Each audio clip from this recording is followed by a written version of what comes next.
The Oogie Loves in the Big Balloon Adventure is one of the most insulting pieces of children's media ever conceived. Now you're probably thinking, why the hell am I complaining about something made for literal babies? What are you, Dylan Go Animate Fan 63728 or something? Fool, just look at the poster. That's not for you to watch. Well, just trust me on this. It's that bad. One thing I refrain from doing on this channel is discussing preschool shows unless they're exceptionally bad. Like Peppermint Park was a Sesame Street ripoff. That's unintentionally disturbing. That's worth criticizing. If you want to count the JoJo and Bobo show as a preschool show, that was lazy celebrity endorsement corporate garbage worth criticizing. Sometimes preschool shows can treat kids like complete idiots by just making hyper-stimulating noise with no challenge at an age where accepting challenge is very important. 2 plus 2 is 4. 2 plus 2 is 4. I can see why this is so popular. Look at him. And I'm talking like preschool shows, not all ages media, which includes preschoolers and parents. I also try to refrain from discussing preschool garbage that everybody already knows is bad. Like, Caillou is a terrible show for kids, but he's like the most hated character in fiction, probably. Like, everybody knows it's shit. I also think Peppa Pig and Cocomelon treat kids like idiots, but that's not breaking new ground. When I was in 10th grade, my friend wanted me to review Dora, something I haven't done for these reasons. I've mentioned the Air Buddies series on this channel multiple times, and yeah, there's shit I could make fun of. For example, one of the characters is named Buddha, and he has a running gag of shouting mantras.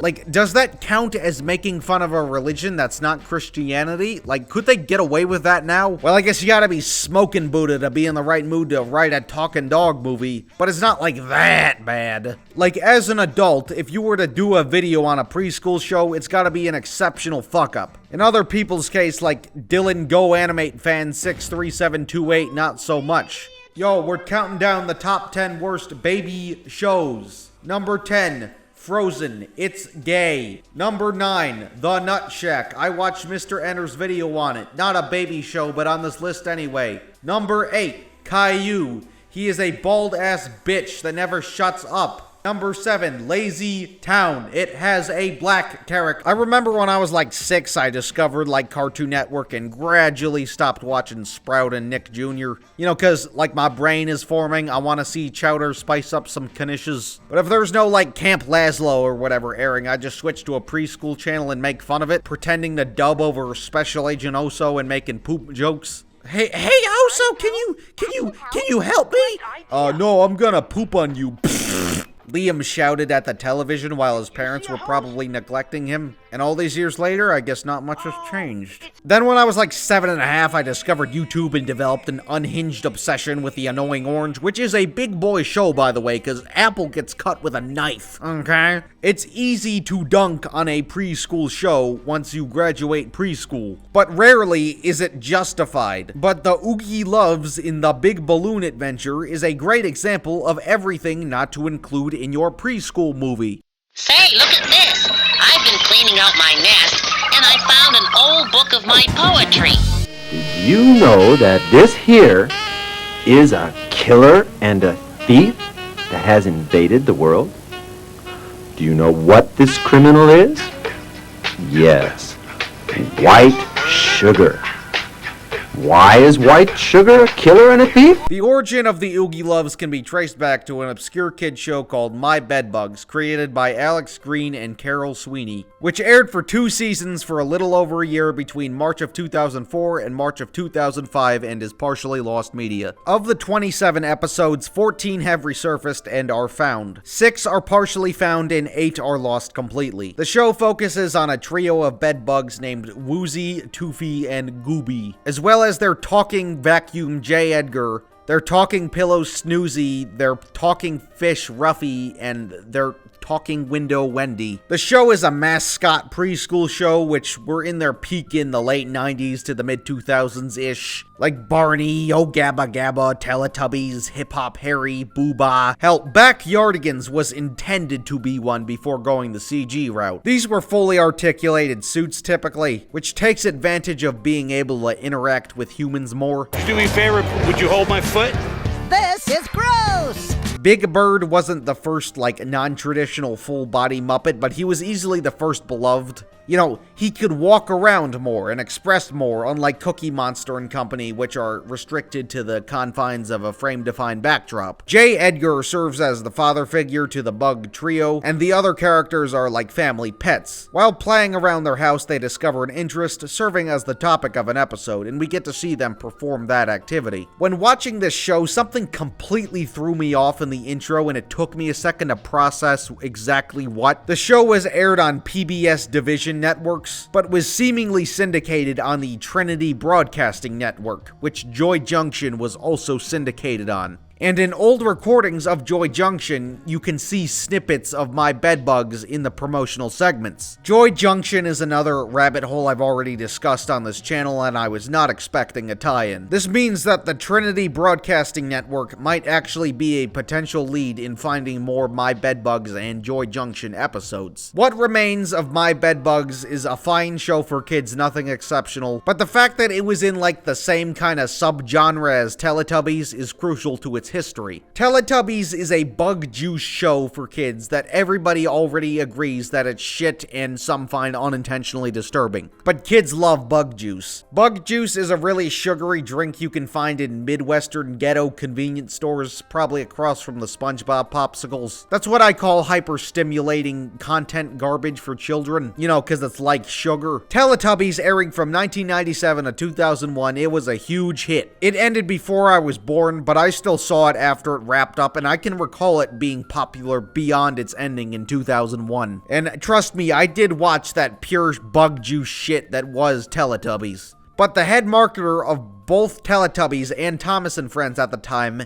Ken Wieselman, wanted to make a theatrical Teletubbies movie. However, those plans never went anywhere because Teletubbies creator Ann Wood rejected the idea, and I agree with Miss Wood's decision. How the fuck do you turn "let's make Tubby Custard" into a movie? Also, theatrical preschool movies have incredibly limited audiences. Seemingly, he wanted this to be theatrical to create a new market of interactive theatrical children's movies. But Kids and Family is all ages. Preschool is only preschool. And there have been a handful of preschool theatrical movies in the past, like Thomas and the Magic Railroad, which I hated as a small child. I liked other Thomas media, some of the early CG stuff and the original model stuff. But I hated this movie because there was so much of fucking Alec Baldwin in it. Alec Baldwin plays the human character, and there was too much fucking Alec Baldwin and not enough Thomas. Haven't seen it since, but it was a huge flop. Sesame Street has had 2 theatrical movies, Follow That Bird in 1985 and The Adventures of Elmo in Grouchland in 1999. Bird was a moderate financial loss, and Elmo was one of 2 1999 Muppet box office bombs. Follow That Bird became a beloved classic later, and it's about as great as a preschool movie could be. It's not better than the best of the all ages The Muppet Show spin-off movies, but it's fun. Nothing deep like Rainbow Connection or anything, but it's a well-made preschool movie that's not bug juice. Elmo in Grouchland isn't poorly made either. It's not something I'd recommend to go out of your way to watch as an adult, unlike Follow That Bird, but it's not bug juice, and that's what matters most, so I commend it. Dude, look at the Count's Lowrider. God damn, that goes fucking hard. So not even the biggest dog of all when it comes to preschool entertainment could make a hit preschool theatrical movie. But in recent years, there's actually been 2 exceptions. The Paw Patrol theatrical duology. I haven't seen them because I'm the wrong demographic, obviously, but they kept them super low budget at about $30 million each and made their money back each time. If they gave these movies a proper $200 million-ish Pixar DreamWorks budget, it would have been a tremendous loss. Why is there no Kanye dog? Why only Kim dog? Kanye would be a great influence on impressionable children. You could argue Dora and the Lost City of Gold was a successful enough preschool movie, but even if it is based on a preschool property, it's more of a live-action remake, which is a much more viable genre, considering it wasn't tying into any concurrently airing Dora television series.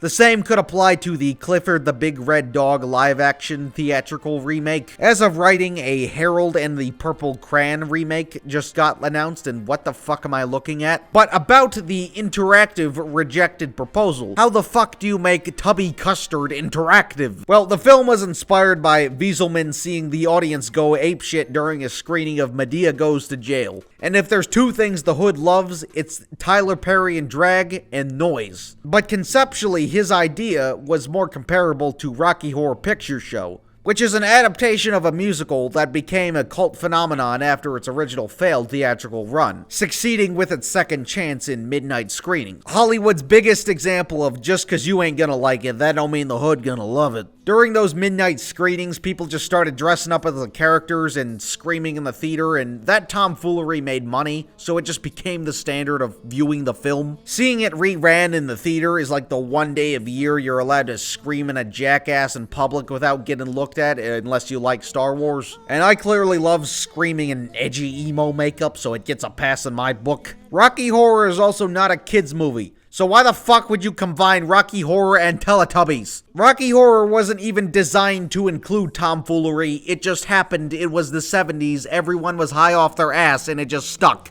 Come to think of it, when you're a hyper 4-year-old, every movie is a science fiction double feature. Even in a Pixar movie, Dr. X will build a creature. So because of this fucking asinine concept, a non-existent market, and the lack of IP rights, the Teletubbies theatrical movie never went anywhere. Like, why make a movie that encourages children to not shut the fuck up?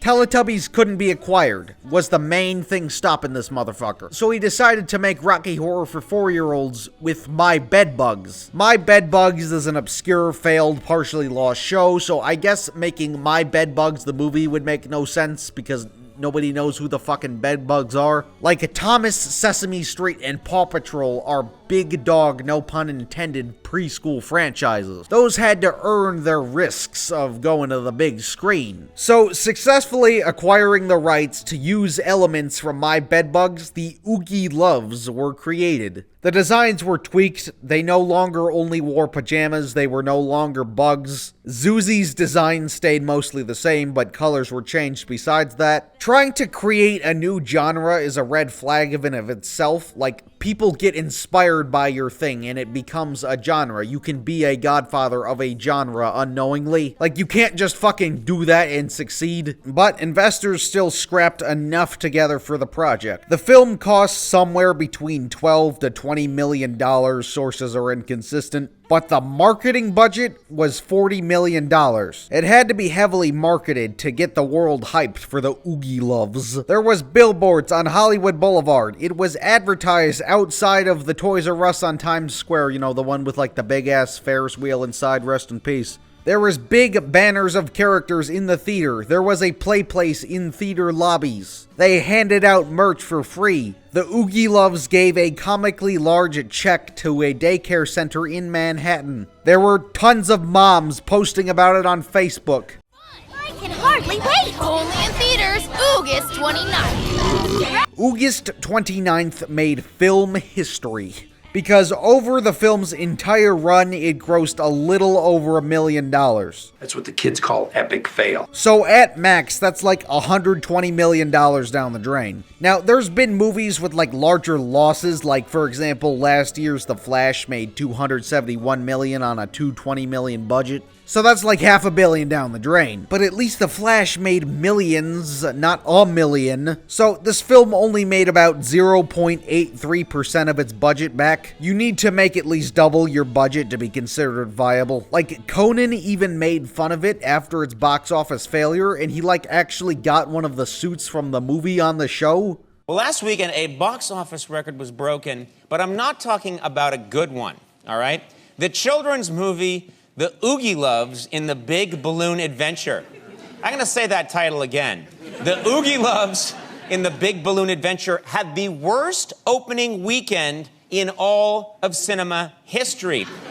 Well, anyway, I wanted to find out more about it, because that just fascinates me. And this thing, nobody went to see it. So I have invited one of its stars on the show. Please welcome, ladies and gentlemen, one of the Oogie Loves. Let's get him in here. Hey!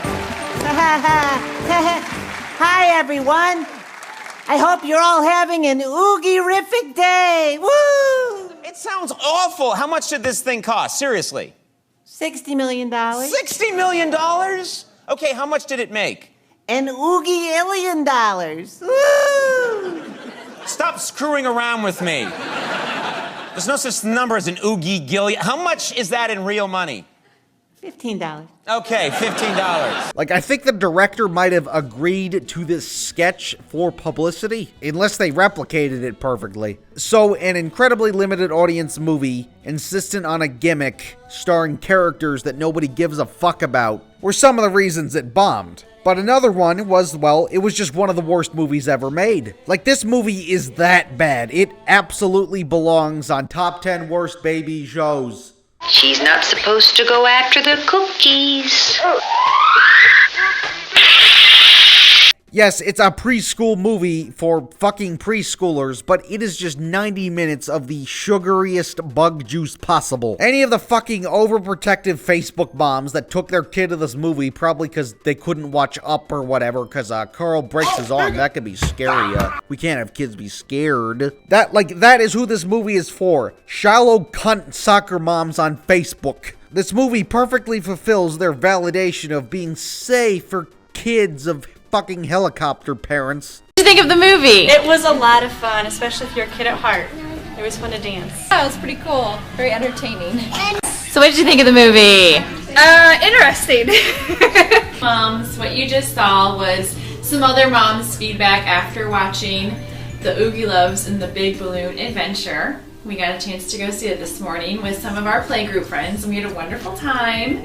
And all the kids really enjoyed themselves. They're getting up and they were moving around. And I just hope everyone gets a chance to get out and see this movie, because it's really important that the word gets out and Hollywood knows that this is what we want. As parents, we want more G-rated films for our children to go see. True G-rated films for our children to go see. It's family friendly. Right. Talk about the triple G rating you talked about at the screening yesterday. I tried to get the Motion Picture Association of America to give us a different rating. I wanted, didn't tell you this? No. I wanted it to be rated GGG. What's the difference? A G-rated film now allows, if it's animation, allows some sexual innuendo, a little violence, a bad guy, and that stuff. And this movie doesn't have it. This movie can still be fun, still have drama, still have conflict, still have a goal and a purpose. But it doesn't need the violence. It doesn't need to tell children that behave or something bad will happen to you. It just says behave, be good, be lovely, be loving, because that's what you're supposed to do. And hopefully kids will get that message. And if you pick up emotional cues from the adults in your life and you learn behavior from what you see, just show love and kids will just be love. And I agree. That was our goal. This movie is carefully crafted for young children. Now, there's no faith in it, but there's a lot of goodness and kindness and love and compassion. However, one of the plot devices is magic, so be cautious. When in reality, children both enjoy and benefit from challenge. And I'm not a fucking child psychologist or whatever, but you don't need to be a child psychologist to know that. This movie actively feels like it was specifically designed to be insulting to children's intelligence as much as possible. Apparently, a lot of the investors were from mommy bloggers, so its audience did actually invest in the project. The project completely throwing away any semblance of the very obvious and important thing for children to learn is that the world is a cruel place and it ain't gonna change, motherfucker.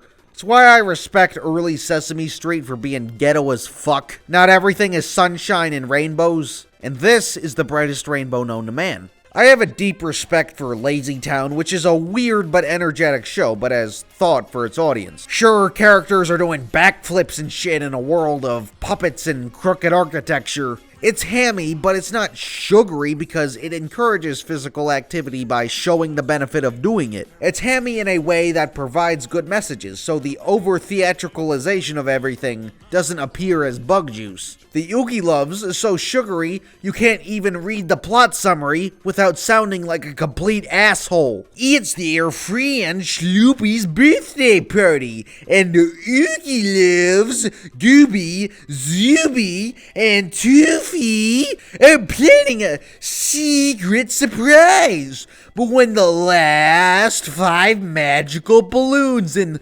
lovely Loveville are lost, Gooby, Zuby, and Toofy must find them. Oh no, otherwise the party will be a disaster. This is also kind of a problem with my bedbugs, but these characters' names aren't fucking names. These are transcribed Angry Birds sound effects. They will take any attempt to be unrealistically sappy, like the town is called Lovely Loveville. Like, fuck you, the world isn't like that. In comparison to my bedbugs, the characters' traits are severely flanderized to be as goofy and groovy and diffy as possible. Like, Gooby is a nerd, Zuzi is a girl, and Toofy is a jokester. But here, Goofy is a techie-tech math nerd science who knows everything and reads books cause he's smart. Zuzi is a girly girl who loves animals and glitter and bows, because she's the fucking mandatory girl character. Toofy is just now a complete fucking dumbass, which is fitting because this is how the movie treats its audience. Oh yeah, disclaimer, the footage kind of got fucked up in the transfer process. Just ignore that. Maybe it's a sign from God not to watch this shit. Give me a break, I'm fucking watching the Oogie Loves, okay? Even J. Edgar is dumbed down. Like, previously he was like the father figure, but now he's the wacky assistant. His change in voice between iterations perfectly represents his illogical shift in the dynamic. You'll have to wait until after nap time. Nap time? Woozy, even rock and roll stars need their rest. J. Edgar never lets us have such big milkshakes. I can't believe they drank such enormous milkshakes. This movie makes me want to buy a Hoover Max Extract Pressure Pro Model 60, if you know what I'm saying. Not having a parental figure in the movie limits any opportunity for, like, teaching discipline or morals or anything. But parents are lame. They're not wacky and groovy and kooky. So we start out with J. Edgar losing the balloons for the birthday party. And, you know, not the mandatory group dumbass. Because, oh no, we couldn't have the character make a mistake and accept it. That would be sad. We can't have kids be sad, even at the expense of teaching reality. That would make them sad. That little Toofy climbs like a squirrel after a nut. He's feisty just like you. Well, Wait, he wants to fuck the window? Look at Barbie. What a scary bitch. The film has subtitles, which indicates the audience to both get up and sit down. The direct official commands ruin any unpredictability of the apeshit nature of a Rocky Horror screening. There's also tons of reoccurring phrases which get subtitles and you're supposed to shout on command. But like, they're all reoccurring, and what's the fun in shouting the same shit over and over again? It's okay to sit down now. Like, discipline a child. It should say sit down now. But that would be mean. I can't be mean to my kids, even it's the only way that they're gonna learn how to be a functioning member of society. They can't be mean. Toofy's pants fell down. Goofy, Toofy, pick up your pants. Goofy, Toofy, pick up your pants is the worst fucking running gag I've ever seen in a piece of media, I swear. After every fucking scene, his pants have to fall down. Like, just buy a belt, you dumb fucking shit. Like, there's no attempt at even altering the joke. Goofy, Toofy, pick up your pants. The songs are all shit and barely connected to the plot. Like, the opening number is about screaming over pancakes. Them in the air, then spin around. Like, they could actually, like, introduce the characters or the plot or something, or tell a moral about, eating breakfast in the morning. But no, we just get Bugs Juice instead. Unlike a Lazy Town, which could actually use this type of scenario to teach a lesson. Don't you ever get tired? How could I? I exercise, sleep well, and eat right. I didn't eat any breakfast today. You didn't? Then spin around. So fuck it, they gotta go find the balloons and go to various locations and meet shitty celebrity cameos. Like a girl who's obsessed with squares. Aren't squares such a wacky shape? She sure is wacky. Gooby, Zuzi, and Toofy? Your names totally sound like candy. Even the fucking film knows that those aren't names, but they fucking did it anyway. The square girl's mom reminds me of the lady in the radiator from Eraserhead, and that's not a good thing. Then they go to a 50s diner, which has milkshakes, and there's a giant cow on top of the restaurant, which is horribly superimposed. And everything in the milkshake manor is cow-themed, because ice cream has milk, and ice cream sure is yummy. Milky Marvin is a smooth-talking blues daddy-o. This fucking movie gives me the Hollywood blues. We can make a milkshake out of anything. How about peppermint broccoli vanilla rutabaga, please? No problem. Ma'am, I'll have a large Sprite and cough syrup with Jolly Rancher on top. Then Toni Braxton shows up, and instead of squares or cows, she likes roses. 'Cause roses are pretty. Don't you just love flowers when you're eating ice cream in a field of flowers? Hip hip hooray. Flowers are pretty. Wendy, I'm so sorry. Are you feeling better now, J. Edgar? Why are they so fucking horny? Then they meet a cowboy who's obsessed with bubbles, 'cause here's something you can do when you can't go to the park. Or maybe your friends can't come over to play. You could ask your mom to get some bubble liquid. I bet J. Edgar is really proud of us. I am really proud of the Oogie Loves. Proud as pecan pie. That's probably the best example in the movie of just treating kids like idiots. So this is the part of the movie where the bug juice becomes unintentionally racist. Yes, racists. Christopher Lloyd and whoever this cracker is show up in a flying sombrero and are named Sombrero. Good afternoon, my colorful friends. We are Lola and Lero Sombrero.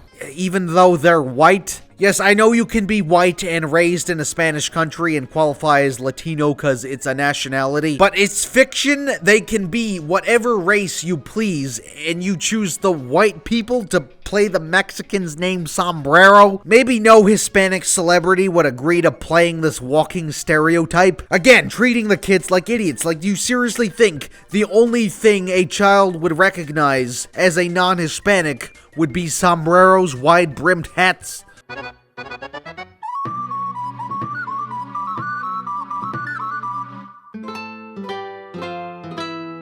I need a DeLorean to go back to the Reagan years. He has crack. So then it starts getting windy and they lose their balloons. So fuck it, they have to get them back. Thankfully, it's resolved in like 2 minutes, but like my blood pressure fucking spiked when that happened. Because I was hoping that antifreeze that was in the milkshake was kicking in by now, but nope, they're still alive. Then they throw an awesome sauce party for their pillow. And the pillow does nothing the whole movie. Like, why the fuck should we care about him? And for the grand finale, they couldn't get all the shitty celebrity cameos back. So they're just projected through the linebacker window, bitch. We have for you a fantastically funny fairy feather milkshake. Why is he given feathers? That's like giving somebody a severed finger straight out of Dahmer's closet.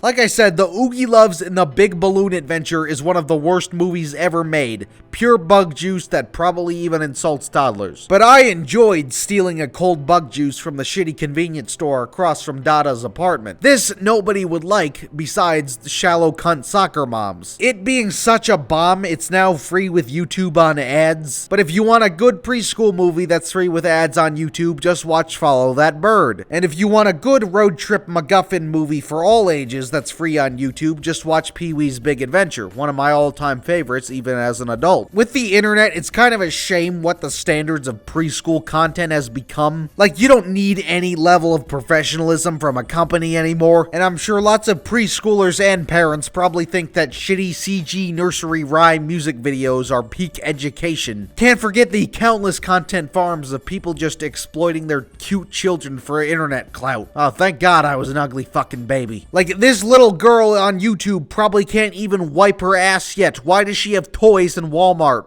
And if anything, the fact that the Oogie Loves even ever got made was probably a sign of all the YouTube Kids garbage to come. Despite the box office failure, they announced a TV show anyway. And even if that never happened, I am absolutely not surprised that that was partially funded at a point or something. Like, it's a boomer-pilled position to say, back in my day, there was less sugar. Like, don't get me wrong, my generation and generations previous had tons of sugar. But nowadays, I think there's way more bug juice, even more bug juice than when I was growing up. You know, because, like, the internet was new and not mainstream yet. But bug juice sells, and it will never go away. Like, your audience doesn't even fucking know what orange is. Teach them orange instead of just shouting colors. It may be upbeat, it may have diversity, it may be colorful. That doesn't mean anything if it's just fucking bug juice. Like, the fact that, like, kids shows barely try anymore, to my understanding, is part of why I think Bluey was such a big deal with parents. Like, when I first saw it, I'm like, holy shit, like a kid show that tries in the 2020s? What the fuck? Like, industry standards now are like Johnny Yes Papa or whatever, which is insulting because children deserve better and everyone fucking knows that. Before I go, I'd just like to say something. I think kids are smarter and better than all this junk, and if you... Dare I say, the Oogie Loves and the Big Balloon Adventure... Don't let your kids watch it!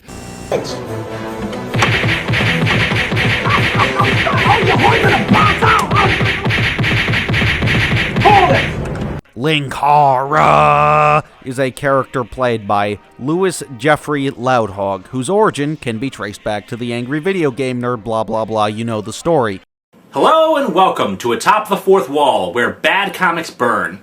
Linkara was the host of Atop the Fourth Wall, which was Lewis's spin on the angry reviewer shtick. And he had the unique advantage of applying the AVGN rage to comic books, reviewing a different medium than many of his genre, utilizing his pre-existing interest and knowledge of comic books, and was eventually successful in his genre enough that he was included in the rising ensemble that was That Guy with the Glasses. Given his interest and knowledge of comic books during the rise of the internet, it became easier than ever to self-publish a comic series. In the mid-2000s, webcomics were indisputably in their peak, and somebody who liked comics decided to make one. In The Lightbringer. Oh no. Say, look at this. I've been cleaning out my nest, and I found an old book of my poetry. Somewhere out there, someone needs Dr. Henry's... Oh, Dr. Henry! Oh, here's a poem that I've never finished. Let's see. It says... But wait, the internet cried back. Let me tell you about the horror that is called Sonichu.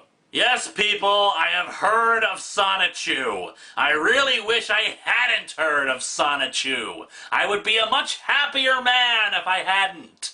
Sonichu is some bizarre webcomic apparently put out by a guy named Christian Weston Chandler, or Chris Chan for short, that is some freakish hybrid of Sonic and Pikachu. The guy is a creepy stalker who apparently also suffers from autism and severe emotional problems, and even then I can't be certain of any factual authenticity about that. I don't want to review this crap because I don't want to give it any attention. I want this guy and his weird self-insertion fanfic/fan art to go into some dark corner of the internet and just let it disappear. Given the blatant influence of the art style, I think a Lightbringer x Sonichu crossover would be just delightful. The alias Linkara originates from the name of his self-insert, the protagonist of the comic being one of many aliases of our titular hero, the Lightbringer, whose secret identity is Carter Graham. Forget Israel, the only state I recognize is Pharaoh City. Carter's parents were murdered by an unknown gang member, totally not like Batman. It's also Valentine's Day, but tragically, a day never goes by without somebody being murdered, or kidnapped, or raped. Yeah, if Comic Sans is your primary font, you should not be using the word rape in any context. But then, oh no, we get introduced to our first supervillain, Serpent. He's a loan shark, a thief, a murderer, and a rapist. and is enslaving the big titty goth girls. But Carter's hands begin to glow, because always. And a girl is getting sexually assaulted in an alleyway. But then Carter turns into the Lightbringer. Is this guy a comic book hero or fetishist or something? Yeah, that's ironic.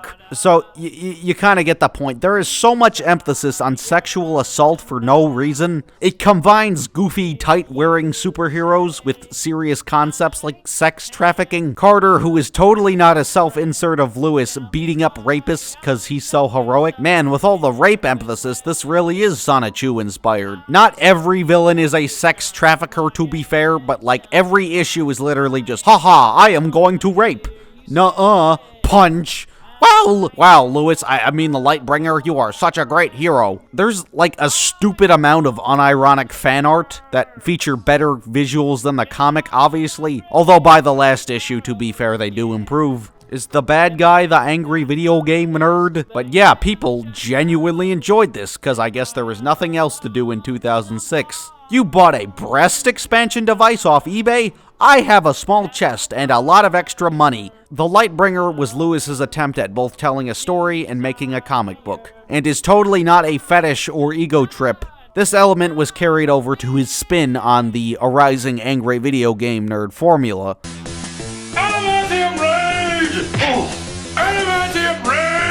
In terms of biting off more than it can chew, Atop the Fourth Wall puts Nostalgia Critic to shame in having full story arcs and continuity within the review show. Come in! I've got a special surprise for... Wait a minute! You're not Linkara! Oh, but I am Linkara. More or less. But Atop the Fourth Wall, from pretty early into its lifespan, was not only a review show, but also an ensemble sitcom, and an action show as well.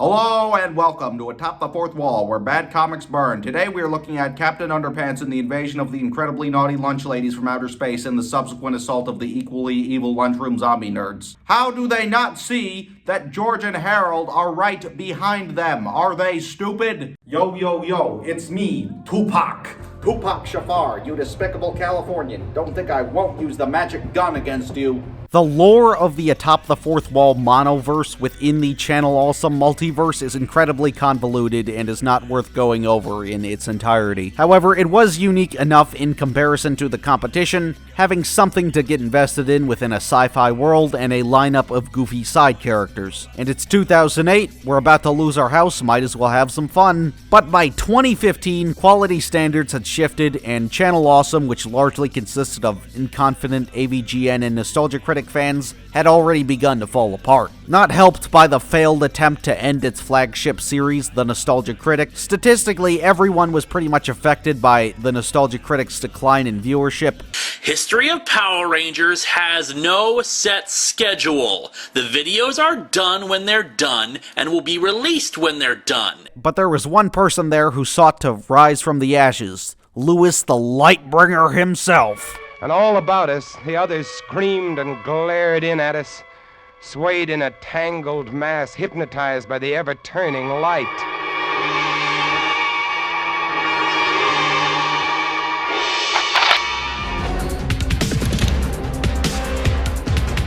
With his idea of making a movie featuring the cast of his lore that would serve as a spiritual successor to the Channel Awesome Anniversary Special Movie Trilogy. And these weren't being made until after 2012, so Lewis decided to do what Doug wasn't doing, which was a well-received concept by fans, considering, well, it was fan-funded. Atop the Fourth Wall did not have Nostalgia Critic's numbers in terms of viewership, so Lewis himself could not fund the low-budget project, unlike Doug. So I can't say it was something that wasn't undesired as a project. It is not technically a Channel Awesome production because of its funding, but it stars Channel Awesome cast members and is canonically set in the Channel Awesome multiverse, as well as the monoverse of Atop the Fourth Wall, in addition to Doug Walker having no creative control and minimal involvement. And given that this was a revival in different hands of the Anniversary Movie Trilogy, much of its qualities are replicated here. If you're curious, I've already talked about The Nostalgia Critic, the web show, and the Anniversary Movie Trilogy. I will be mentioning them if you want more context. But the Atop the Fourth Wall movie is a mini-series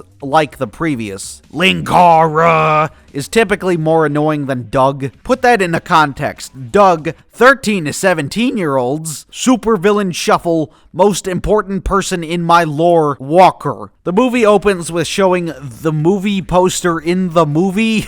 The artwork they commission is still a hell of a lot better than whatever the Blockbuster Buster is commissioning. Like, what is this Mr. Enter Chicken Little shit? They also play the Atop the Fourth Wall theme song in the movie. A theme song that is Nutshack levels of ironically good, meaning it's dog shit. There's so many big words at a fast pace that it's difficult to understand. Setting ablaze, crossovers, one-shots and tie-ins, Linkara stands in reality defines it. And the references in the theme are so specific. Of course, with context, the lyrics make more sense, but it's not a good introductory because the lyrics just rephrase more than they introduce. Like, the extended version references Dr. Insano. But who is Insano? A theme song should tell you that, but it doesn't. It just says Insano. Half the intro is just repeating the phrase Linkara.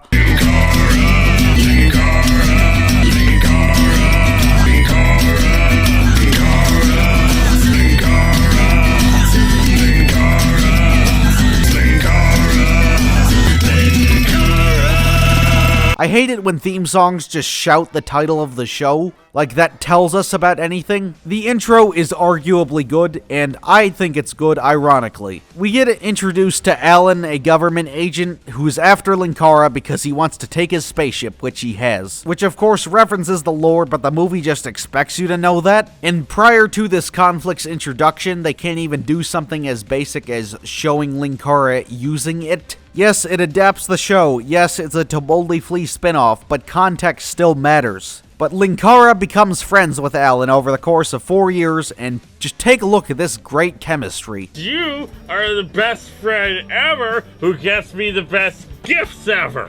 Linkara's acting skill is like a 9-year-old pretending to be drunk on his third Sierra Mist. You know what's in Jupiter?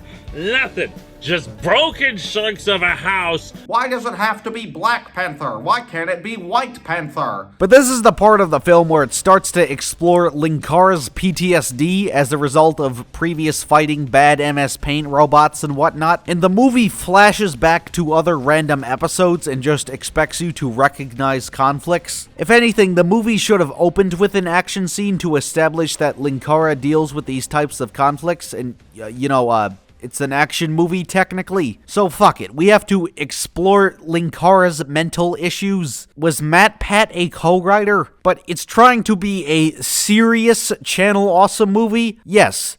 Serious. Now, of course, Suburban Nights and To Boldly Flee tried to be serious at times, with the death of Mati and Nostalgia Critic, which of course failed miserably. But when trying to revive the anniversary special format, making it less of a comedy is an atrocious creative decision, and it's irrelevant to what was liked about the previous. Oh no, Linkara has depression. Lewis himself describes this as a grounded, realistic biopic of a man on the internet who reviews comic books, and I don't think he was joking. Guys, when Captain Underpants saves the city, he gets his dick sucked as a reward, and he comes, does he go, tra-la-la?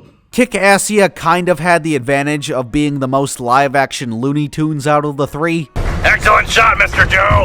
Except for the fact that you missed. Fire again!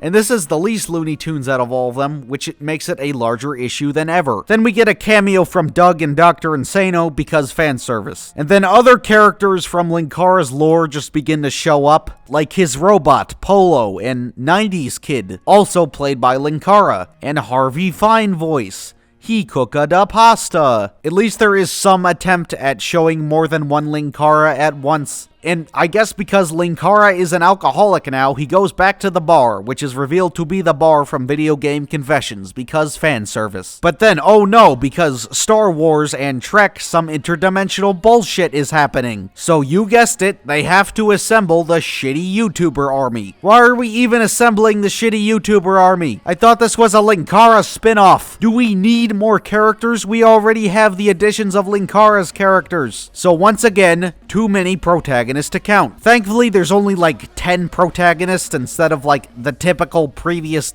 18-ish. But it's still too many. Like, why not just take the creative liberty to recast Linkara's other characters to be played by other contributors? Like, just have Angry Joe as 90s Kid or whatever. That would package it as an anniversary special and a Linkara movie more conveniently and would take advantage of a now larger in context budget. Doug, as the Nostalgia Critic, gets his third cameo 20 minutes in. Nostalgia Critic, thankfully, not being a protagonist this time. So Linkara and the shitty YouTuber army go on a spaceship, and oh my god, it's not a basement? They actually built a set? Oh my god.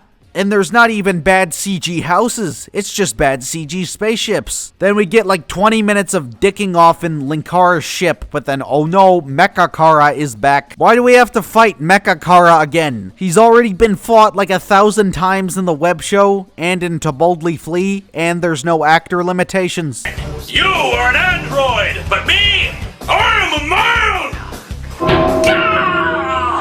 MercaKara dumps bad exposition, reusing footage from To Boldly Flee because that was so great and the camera isn't even in focus. Then Alan dies. Oh no, not Alan. But then, oh yeah, Linkara's depression. There's an attempt at a serious argument scene between Mars Girl and Linkara.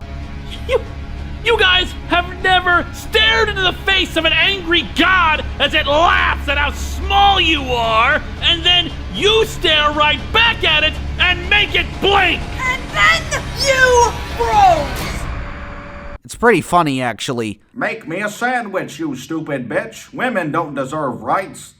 Maybe not, but we're here. Take the scout ship back to Earth. I'll deal with MercaKara. Don't you dare.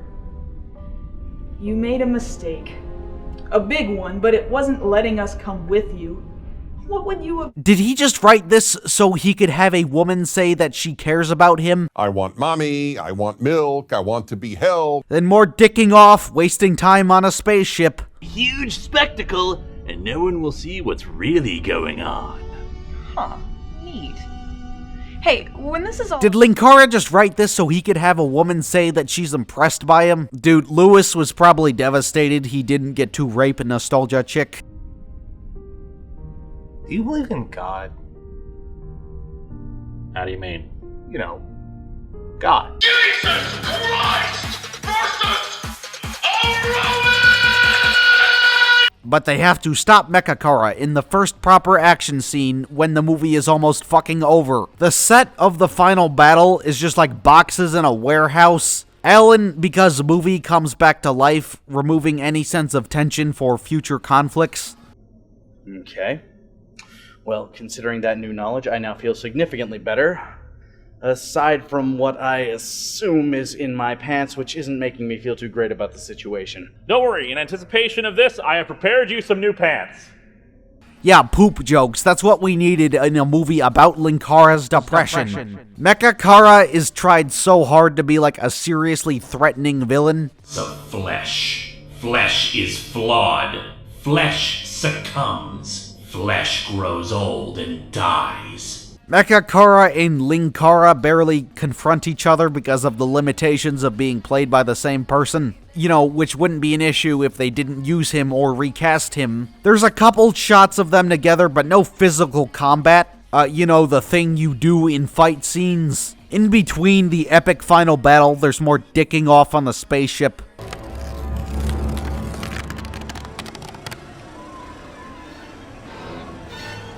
Like, why is he even doing this? Is it to be scary? Oh, it's because Linkara has depression. Then everybody comes together to help fight MercaKara in the exact same warehouse of boxes. The final battle, the most intense scene in the movie, has zero attempt at even making choreography. It is just shot, reverse shot with special effects. Like, damn, I'm really on the edge of my seat over this. Like, they don't even punch each other. It's just guns. And then, they kill MercaKara for the 100th fucking time.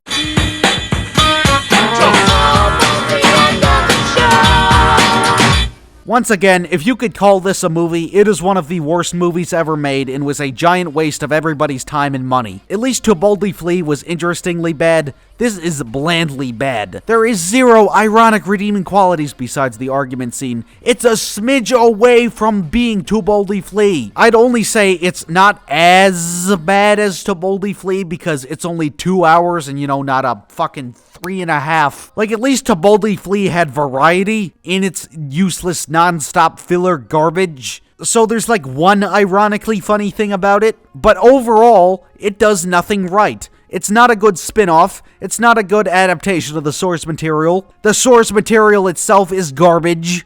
It's not even man-children screaming in cosplay. If you liked that about the previous, this doesn't even offer it. In terms of indie projects that were funded and made successfully, it is probably the worst one ever. Lewis just make this so he could go, "Yeah, baby, I made a movie." Like, it's an ego trip, but he didn't even try to suck his own dick like Doug Walker. Like, at least The Lightbringer was a poorly disguised fetish ego trip. But this is a nothing pointless ego trip. Like, I'm speechless in how much ass this sucks. People wanted this, people paid for this, and it was something truly effortless.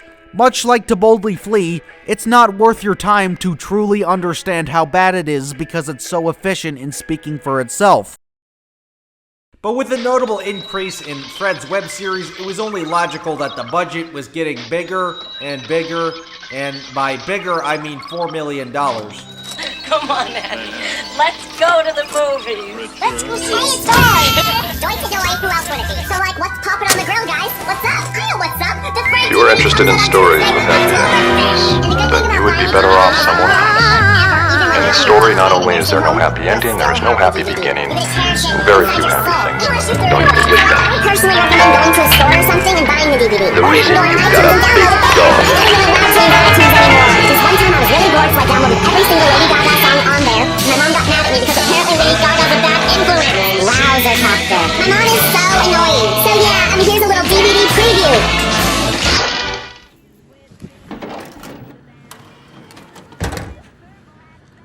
Told you. We're gonna hang out. Watch a movie. Hi, it's Fred! Today's Friday! Oh my god, say that fast, it sounds like Fred Day! Friday. Days off. I've been coming down, don't mind that, with the Hollywood Blues. Given that in the previous year, Fred had pulled more searches than Pussy, Family Guy, and Sesame Street, it was only a matter of time until producers got a hold of him. And a producer named Brian Robbins independently funded the film Fred the Movie, possibly as a get-rich-quick scheme or something. Essentially, making a cash-in by himself and not by a proper studio. So, Fred the Movie was originally intended for theaters, but Nickelodeon liked excerpts of the film and decided that it would be more successful under the Nickelodeon brand, in which it was sold to them.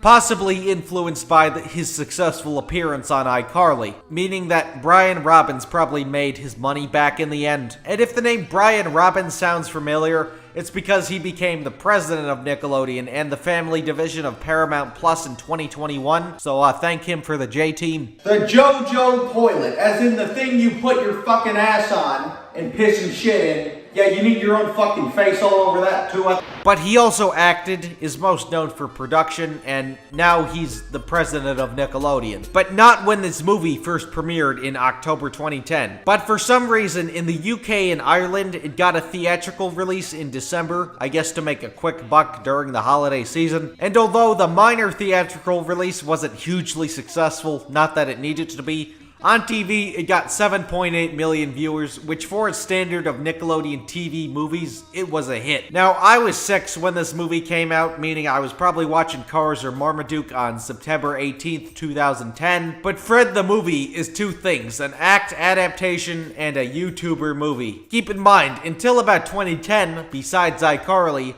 Fred was mostly by himself. But the concepts to tell both a feature-length story and to take advantage of a larger in-context budget, the previously described or vocal cameoed characters Kevin, Bertha, Judy, and Fred's mom all get to be seen on screen. Fred, Kevin, Judy, and Bertha were no longer 6 years old. Fred's voice is no longer the same here because he has to constantly interact with people. Hi, it's Fred! Today's Friday! So simply here, he's doing a voice rather than having his audio being edited in every piece of dialogue, which is actually far more tolerable. This was a change made for the better because who's gonna believe he's seriously 6 years old? So it does serve a role as an adaptation by shifting pre-existing lore. It is technically similar to other comedy acts that became movies or starred characters that later became movies, like Wayne's World, The Blues Brothers, or Pee-wee's Big Adventure. The difference with those three is that they weren't also YouTuber movies. YouTuber movies can sometimes qualify as celebrity endorsement media. Fred the movie does not because Lucas is playing Fred. Most of the time they are typically celebrity endorsement though. But there are exceptions like F the Prom, directed by Benny Fine. Cole! Stop trying to peek at Maddie's nipples! Oh my god, Dad! One of the creators of the previously discussed Emo Dad, one of the worst web cartoons ever. So because it was directed by one, it qualifies as a YouTuber movie. But most YouTuber movies are dog shit. In fact, the most technically confident YouTuber movie made by a YouTuber that's actually good, Angry Video Game Nerd the movie, isn't even that good. This looks like a fucking chocolate chip cookie. Oh look, the Shane Dawson movie. I sure hope no animals were harmed in the making. Gotta love Nostalgia Critic The Movie 3, which led to Demo Reel, which is epic. I will never forgive Smosh the Movie for not making Molester Moon the antagonist. The YouTube cinematic universe is a shit house for another day, excluding Fred the fucking movie. So Fred the... You stutter a lot. So Fred the movie is part of a dog shit genre, and they had to make a movie out of the source material. And unsurprisingly, it's not an outlier. Like, what are you even supposed to do with Fred Figglehorn starring in a feature film? It's like making the Dr. X Henry movie. It's YouTube videos about a guy screaming about minions for half an hour. What the hell are you supposed to do with that concept? This movie was directed by Clay Weiner. Yeah, what's with these names?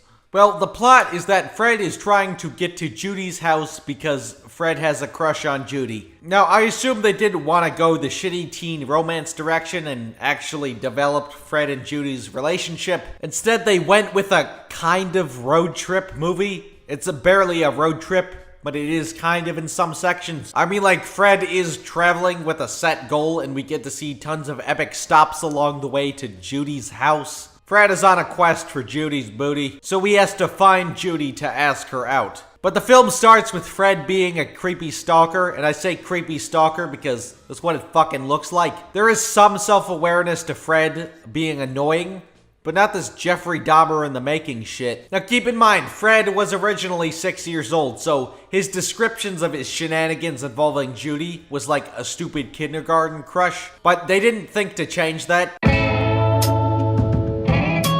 Even though he's supposed to be like 15, and he comes off like a serial killer and not a stupid child who thinks he's in love. Kevin, just leave him alone! British? Judy is played by Pixie Lott, and you're probably wondering who the hell is Pixie Lott? Well, I'm wondering who the hell that is, but she was a popular pop star then, and she's British.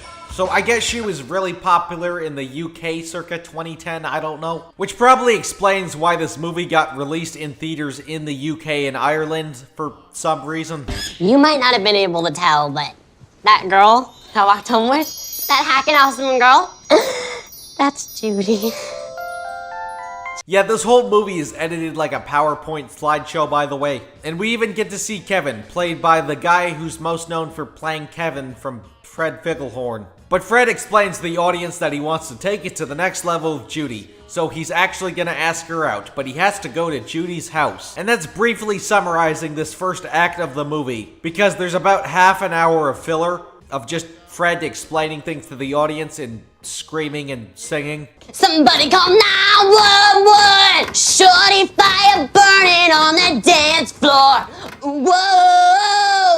I wanna get me the steak burrito. I wanna get me the chicken soft taco.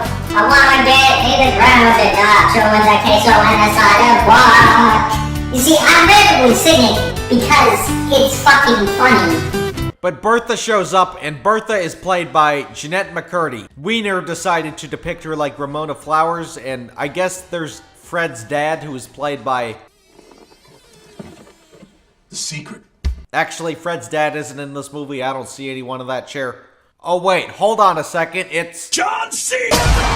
Yeah, that's right. John Cena is randomly in this movie. And keep in mind, this was pre-meme.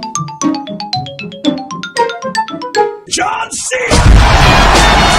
In fact, this is his 4th acting role. He was still wrestling consistently and professionally until about 2016, to my knowledge, excluding like some one-off events and whatnot. Meaning that this movie basically started John Cena's acting career, shockingly. It wasn't until, honestly, the Fred movies where I could parody myself, and that was kind of the start of all that. And right after that, Trainwreck, where I could have fun with the process and expect nothing out of it.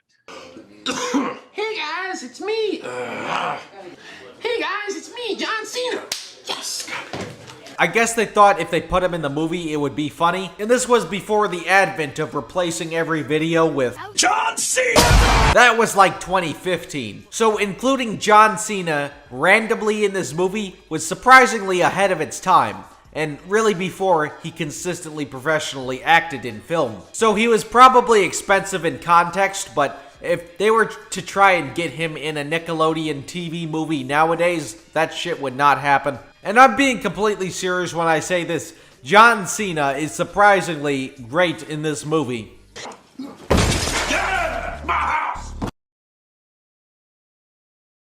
Not only do you get to see him beat up Fred, which is satisfying because he's annoying, he's actually somewhat versatile with his performance. Check it out, it's right there. It's classified. Like, holy shit, John Cena actually tried. It's not a huge accomplishment or a tall order of things to do, but John Cena actually delivers the best scenes in this movie. But John Cena plays Fred's dad, but not his actual father, just Fred's schizophrenic imagination of what his father would be. Speaking of Fred and John Cena, does anybody remember when Fruity and Cocoa Pebbles had the team ad campaign? Fruity Pebbles is my champion, Chomp. What?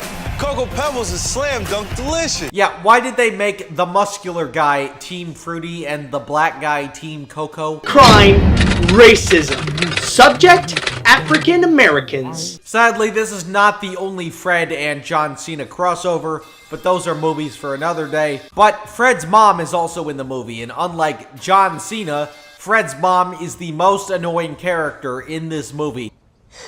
Judy. Friday, I get in their mail, tossing it. But Fred is on a quest for Judy's booty, but Kevin is outside and he doesn't want to get noticed by Kevin, so he does a bunch of dumb shit to try and get to her house to pad out the movie, and it turns out that Asian people kidnapped Judy. Oh my damn it, Asian people kidnapped Judy! What do I do? Now, of course, Asian people didn't actually kidnap Judy, although it would have made for a more interesting plot. It turns out that Judy moved, and Fred's mom has the address because movie. And it may seem like we're 10 minutes into the movie, but we're actually like 35 minutes into the movie. That is how much time is wasted, which I guess is like the end of Act 1. And we get to Act 2, which is like a road trip comedy, kind of. In fact, this entire second act is like an infinitely worse Pee-wee's Big Adventure. So let's look at the wacky locations Fred goes to on his quest to get Judy's booty. So Fred goes on a bus and we meet another one of Fred's hallucinatory friends, Durf, who is similar to Lucas's other character, Claudio. But I guess Claudio got replaced with Durf, which is just Fred spelled backwards. Bro, you did not just disrespect Sonichu lore like that. So Fred goes to the beach and Bertha buries him in the sand. Because, you know, too much sex appeal. I mean sex! Then he goes to a laundromat and gets naked. And instead of getting arrested for indecent exposure, like the little Dahmer he is, he goes to a car wash to clean himself. Then he goes to a pet store to try and get Judy a squirrel, but Fred can't afford a squirrel, so he tries to steal it. Put the dog down. Squirrel. I don't have a dog, you psycho. Oh my God, Gary. He's a gangbanger! That's not what gangbanger means. Is that supposed to be the joke? He's a gangbanger! Why did Oscar from The Office say that?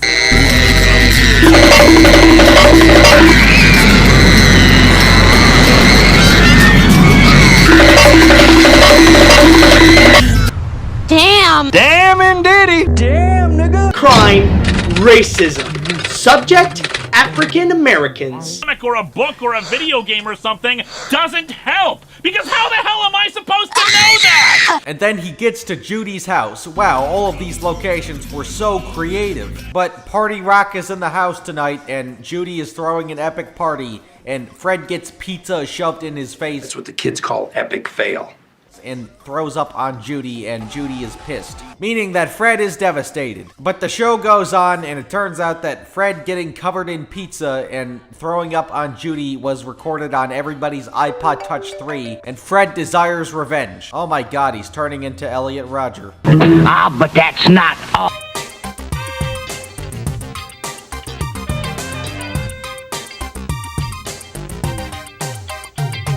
Hey, it's Fred, and by it, I mean touch your cousin. Was it worth it? No, it wasn't. All I got. Oh no! It's a gun! We should tell our parents and teachers about this. It's a gun over there! I can bring it to school and take everyone's lunch money! So, thankfully, he doesn't shoot up the school, and he decides to hand out disinvites to his party to let everybody know that they weren't allowed to come to his party. We even get to meet Kevin's mom, who is played by Flo from Progressive for some reason. Check it out! I'm a knee!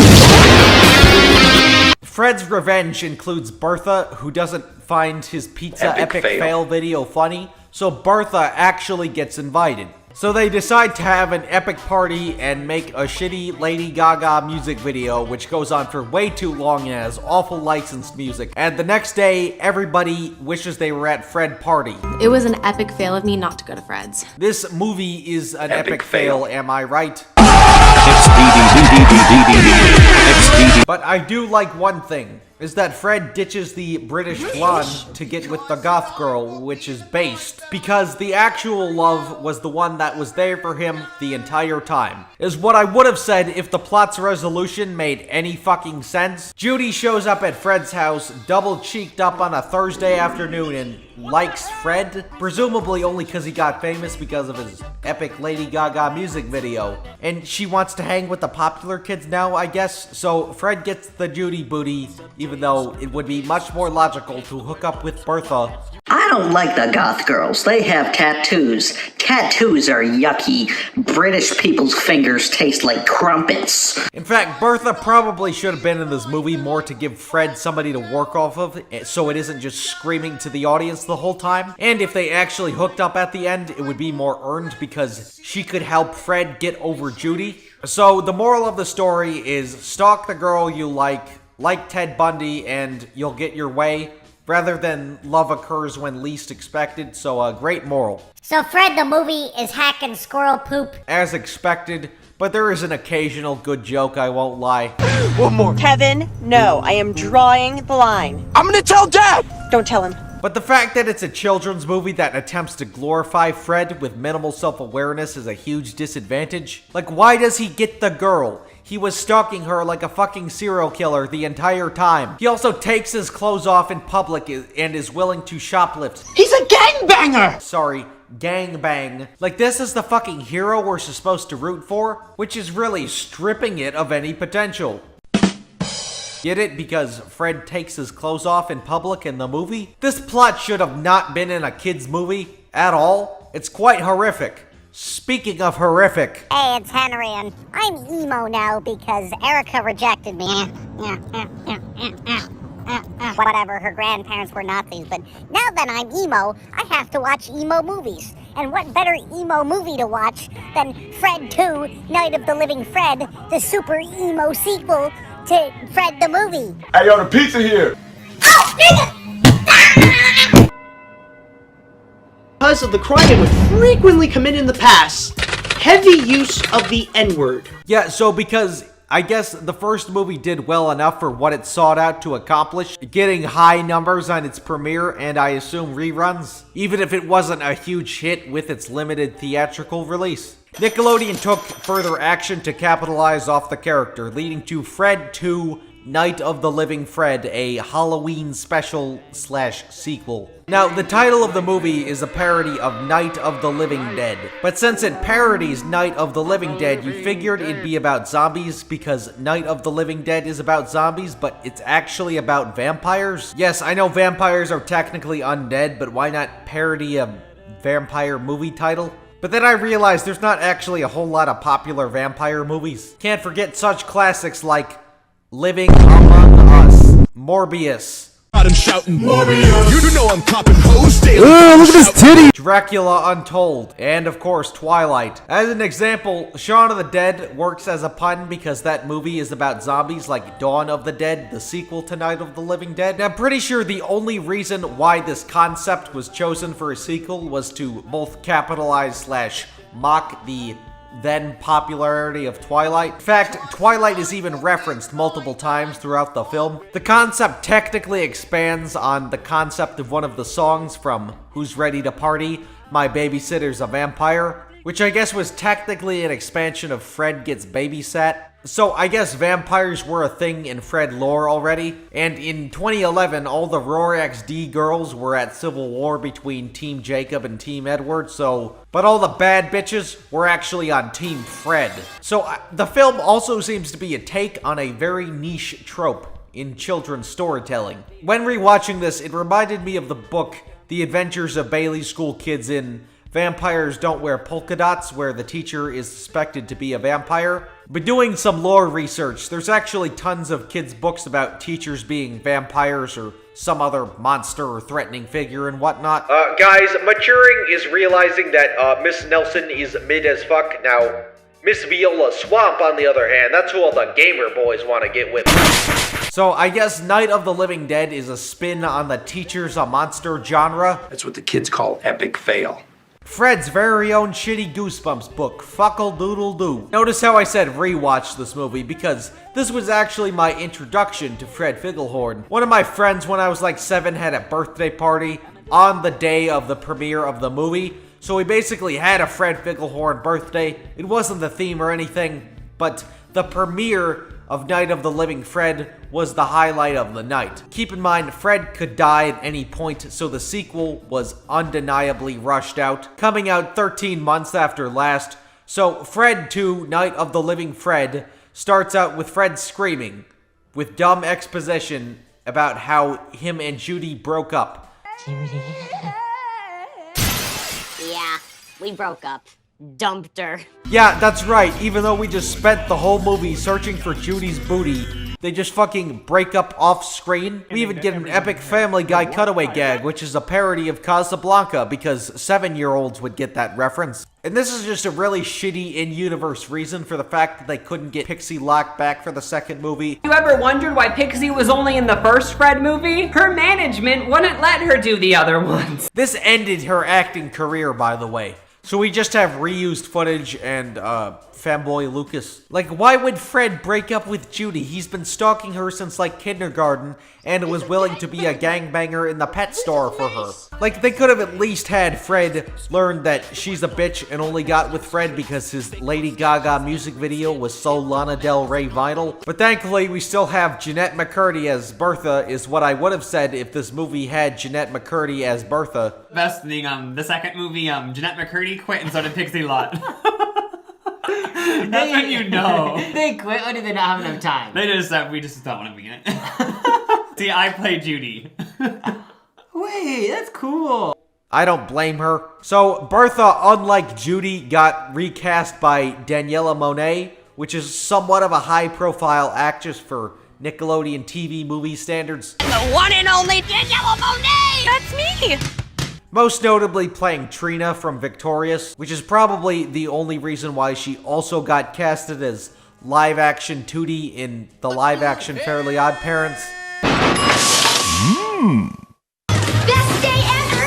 Crocker has diarrhea, and school is let out early they do to impending tornadoes when it's totally sunny out? A few moments later. Hey, let go, Josh, tell him to let it go. Josh, tell him. Hi, I'm Saul Goodman. Did you know that you have rights? Then how do you plead to count 1?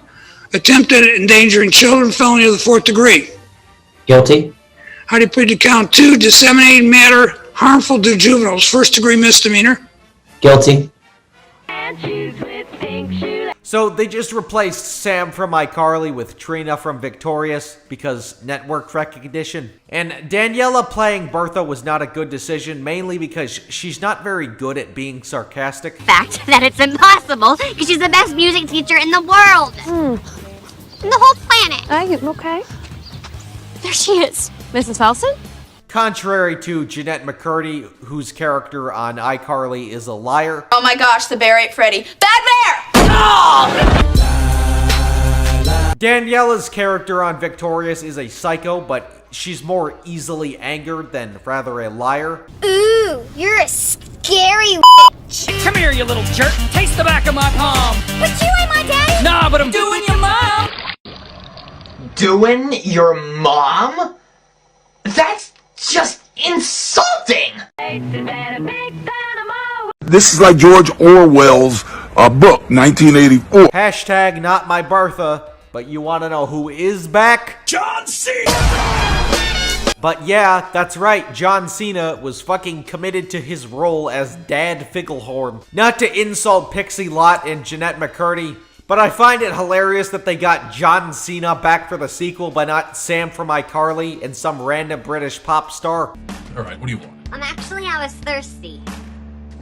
There you go. Sunny D. He's nuts. Yes, and it's the choice of a new generation. At least we still have Kevin's mom, and unfortunately Fred's mom. But Fred gets a new music teacher and he comes off like a pedophile. Well, who are you? I'm Fred. That tells me almost nothing. I'm a student here. I knew that. Which I know wasn't the intent, but there was clearly no thought put into the fact that this is a teacher around children. And pedophile music teacher is moving across the street from Fred. Freddy, don't you love Halloween? I love Halloween because it's the only time minors are allowed near my house. So Fred meets up with hashtag not my Bertha, and we get introduced to a new character, Talia. It's like the new Judy, I guess. Why not just recast Judy? And it turns out Talia is Kevin's sister, a character who was never established, leading to screaming. Also, wrong William Brown and Fred's mom hook up. So Fred turns into Alex Jones and starts stalking Mr. Brown, leading to the conclusion that he's a vampire because Twilight. Ripping children's heads off, stabbing them, dressed up like a werewolf, raping and killing children. And I bring this up because this is what all elites end up doing. Raping and killing children dressed up like a werewolf. This is where the film becomes very reliant on misunderstanding humor. It's like, look, he's actually doing something bad or vampire-ish, but no, he isn't. Then after some InfoWars, Fred and Bertha stalk Brown and Fred's mom's date. But then John Cena shows back up and is like, we have to wrestle, and it turns into this actual WWE match in a stadium and shit. Like, this is an actual thing that happened in WWE history.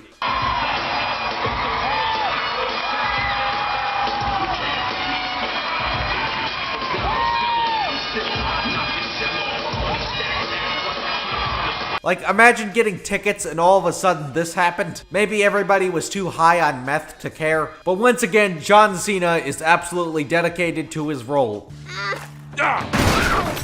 Durf shows up and does nothing.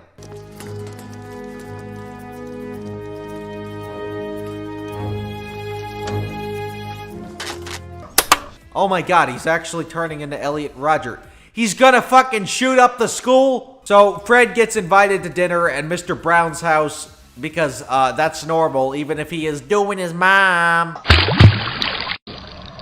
Doing your mom? But Fred puts an iPod Touch 3 in his pocket and live streams Mr. Brown's house, and everybody is super scared of it. Mr. Figglehorn, why don't you watch my podcast? It only has one joke, and that joke is porn equals funny. Which is just a complete rehash of the Lady Gaga music video Resolution. Explain exactly what a disco stick is. But it turns out that Mr. Brown isn't actually a vampire or pedophile because shitty misunderstanding jokes. And Brown and Fred get along. So Fred has to frame himself like a vampire because Twilight. I'm gonna be the next Canadian Dracula. You are. You're not even Canadian. I'm not Dracula either, but I got what it takes. So they pull an epic Twilight on Kevin, which makes Brown look good. And then he actually moves away, but it turns out he was actually a vampire the entire time. So Fred the Movie 2 is surprisingly an improvement. It's the Roderick Rules of the Fred series. Greg Heffley, please do not say the N-word in my classroom. Hey, fuck you! It's abysmal to sit through, but it's actually far less reliant on some of the worst aspects, such as random singing and random screaming. There's still plenty of random singing and screaming, though. But there is more consistency to the gags, all being horror parodies rather than just genre bending for the purpose of padding out the movie, actually benefiting from being less subversive. In addition, there is a distinguishable antagonist that appears consistently throughout the movie and actually has a character dynamic, so is actually an improvement. I know the first movie had Kevin, but he really only provided a couple obstacles in the plot, like shoving pizza in his face, epic fail. It's still painful to sit through, but the first film is so fundamentally broken that there's a lot that needs to be fixed, and it fixes some of it, but not enough to be good. But it's not like the source material has any chance to be good, right? Is my heart. Judy ripped it up. She didn't even care where the piece of glass. Hey, did you know that puppy dogs in France in 1951? Fred got a third movie. In fact, it got greenlit the same time as 2 and another project. Why? To capitalize off the success of the character, blah blah blah. And I guess, oh my gammit, 3 movie collection would be a sweeter deal at the dollar store. I'd be a gangbanger at Dollar General to get that for free. This time, it's a spin on the summer camp comedy movie, and summer camp movies were way more common in the 70s, both being horrors and comedies. Even Angry Birds got a summer camp Netflix show. Take this, you stupid birds! Hell, even pre-existing comedy character Go to Summer Camp has been done before with Ernest Goes to Camp. And Ernest had 9 fucking movies. Thankfully, Fred didn't get 9. Spoilers. Camp Fred is a pointless title because you would assume Fred would, like, take over a camp, hence the name Camp Fred. Like how in The Simpsons, Camp Krusty gets overthrown and turned into Camp Bart. Bart, you said you're gonna name it Camp Freedom. This has more zing. They did that on The Simpsons. Ha! But Camp Fred is not even a sentence in the movie. So much like Night of the Living Fred, it makes zero fucking sense to even be called that. So Fred 3 is a kind of musical. The previous movies had random singing gags, but this one actually has full-blown musical numbers. Not many, but full-blown musical numbers. It wasn't marketed as a musical. In fact, they didn't even have a soundtrack album, despite Fred already having albums. So it's not very dedicated to a musical direction, technically, but there are musical numbers, and it starts out with an awful musical number. First day of school is the last day of school. The best day of school is the last day of school. It's barely choreographed, everyone looks unenthusiastic or uncomfortable, but Fred tells #NotMyBertha and the audience that he's going to Camp Superior. Even though he is way too old to be going to a summer camp, you figured he'd be a counselor like Ernest Goes to Camp. Also, there's no other Bertha throughout the rest of the movie. Talia is dead, but it turns out Fred's mom can't afford Camp Superior. That camp I want a pee-pee bus. It's gonna be here in any minute. Yeah, that's what the camp is called in this movie. On the DVD cover, it says, "Fred's gotta go to Camp I Wanna Pee-Pee." So fuck it, Fred has to go to Camp I Wanna Pee-Pee, located on Jeffrey Epstein's island. Then we get the worst scene in this movie, which is just Fred screaming the entire bus ride. Want to hear the most annoying sound in the world? So Jeffrey Epstein shows up. I want to pee-pee on you. I want to pee-pee on you. I want to pee-pee on all of you. Oh great, another pedophile character. Well, it was in Arizona, I'll tell you that right now. So Fred meets some other campers who are like the most generic archetypes of kids, like nerd, fat kid, black kid, Asian girl who eats a lot. Dig. Sup? Yeah, that's right, they called the black character Dig. Crime, racism. Subject, African Americans. Also, there's a nurse who has big boobies and is an epic running gag. So Jeffrey Epstein is like, Fred, you have to compete in the summer camp games. But he has a mosquito bite, so fuck it, it's a sports movie now. But Fred immediately hates Epstein Island. But then John Cena! fuck yeah, but he doesn't do anything and he disappears right after. John Cena is barely in this movie, unfortunately. But John Cena's dedication to his role is extremely commendable.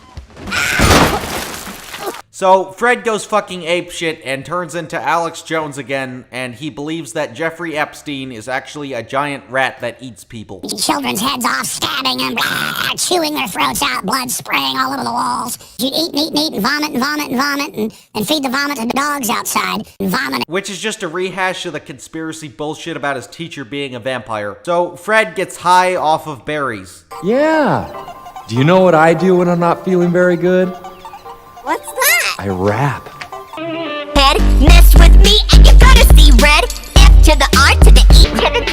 When you meet me. So Fred discovers an epic hideout with cheese fries and that Jeffrey Epstein isn't actually a rat. So what was even the fucking point of this conflict? Then Fred and the cast of Total Drama Epstein Island commit an act of domestic terrorism. Then Kevin shows up in a forced attempt for a climax and he's somewhat of an antagonist, I guess. So, fuck it. It's a sports movie. So, Team Epstein gets their ass kicked, and oh no, they're losing, but maybe they'll win in the end. The summer camp games are all boring as shit and just involve gross out humor. Camp, I wanna pee-pee. Rappity rap, oh rap, oh rap. Kevin's rap is unironically better, but Quentin Reviews shows up and is like, oh, Camp Epstein. By the way, I fucking hate Trump. Then they win, and Fred realizes that Jeffrey Epstein Island was actually pretty epic after all. And Fred 3, Camp Fred, is one of the worst movies ever made. I'm not even fucking joking. At least the first two had some redeeming qualities. Very far and few between, but some. Like, at least the previous two movies, there was, like, a goal. Like, finding Judy or uncovering if Fred's teacher was a vampire. Like, what's the concept of Camp Fred? Fred goes to camp. Yeah, but, like, what does he fucking do at camp? What's the actual concept? That's just a description of the setting. It's just random camp set pieces without a consistent objective. Yeah, I guess there's, like, the Jeffrey Epstein rat theory and the summer camp games. So it's like half detective movie, half sports movie. I guess it genre bends, but not for the purpose of being subversive. It's genre bending because it's so creatively bankrupt. Like, this was bad enough, but there's no reason for anything to be happening. It's like they finished half the sentence. Fred's gotta go to Camp I Wanna Pee-Pee. Then refuse to elaborate because nothing fucking happens the whole movie. What is the actual concept beyond Fred goes to Camp I Wanna Pee-Pee? Fucking nothing. Even if they were to just rehash the vampire shit with being more dedicated to the rat creature shit, it would still be more of a consistent objective. It's so fucking inconsistent, nothing is developed at all the characters are shit. It's exceptionally abysmal compared to its awful predecessors. But it possibly couldn't get any worse, right? And then the opposite happens. Fairly Odd Parent style, motherfucker.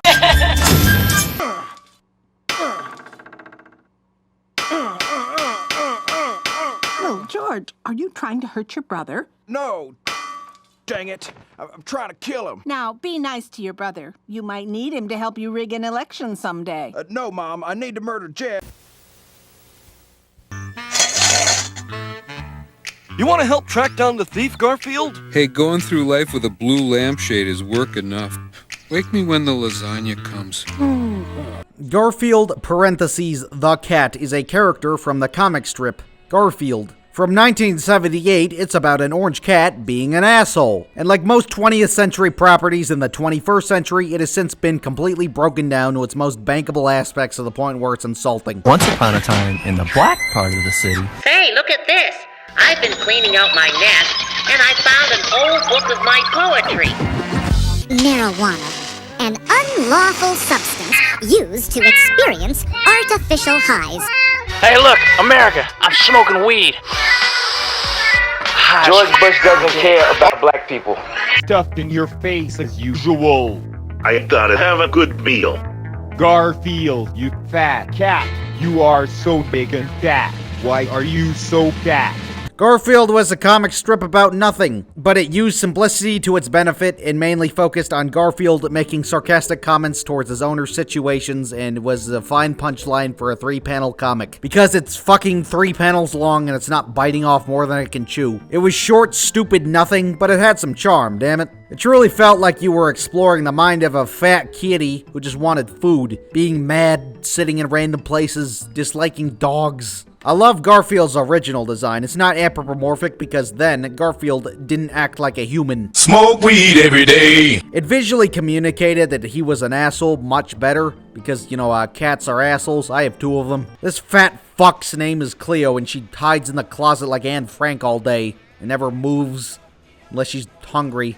Look, she's fucking eating Legos. That's not food. Her sister Jinx actually moves and is a lot nicer, with the shift in character design representing its shift in storytelling perfectly. By the 80s, he wasn't as sluggish and was a little more cutesy. By the time the 90s rolled around, he was no different from any other edgy animal mascot, which there were a lot of, trying to get that Sonic the Hedgehog money. By the late 90s, he was always standing on 2 legs. After a certain time, he just became a human with a Cheeto coat of paint. Ladies and gentlemen, Garfield and friends. But in 1988, an animated series, Garfield and Friends, released, and actually managed to make a good show out of a brief comic strip. So if someone wants you to change the channel, kids, just say no.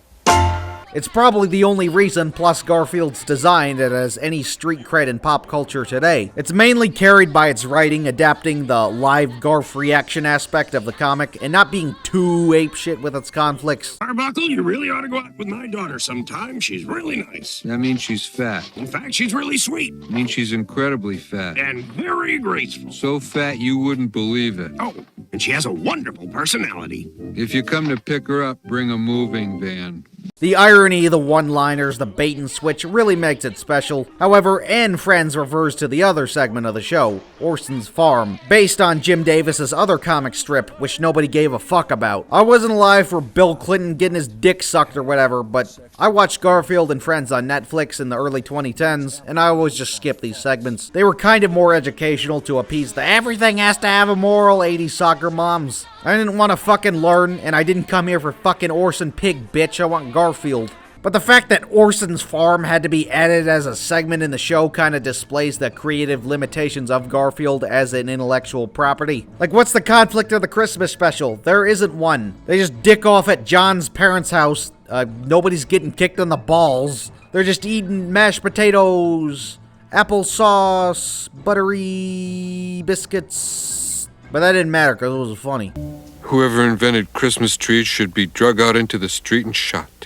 And there was no shit-ass Orson's Farm either. The show had 7 seasons, which was a lot for a kid show, even now. Lorenzo Music, yes, Music's performance as Garfield is perfect. Garfield's voice here is synonymous with the character for me. If I saw Garfield on one of those stupid-ass school motivational posters, I'd read it in Lorenzo Music's voice. Music passed away in 2001, but every Garfield future voice actor has kind of tried to emulate that, with a recent exception. Throughout the course of the show, they changed the theme song twice for whatever reason, I guess to be radical with the kids or whatever, by laying down an epic boogity beat and it's garbage. To party, we're ready. I hope you bring lots of spaghetti. I'm scared. But the last season has like an epic jazz rap intro. He's fat and he's lazy. He sleeps and he's so crazy. He's funky and he's groovy.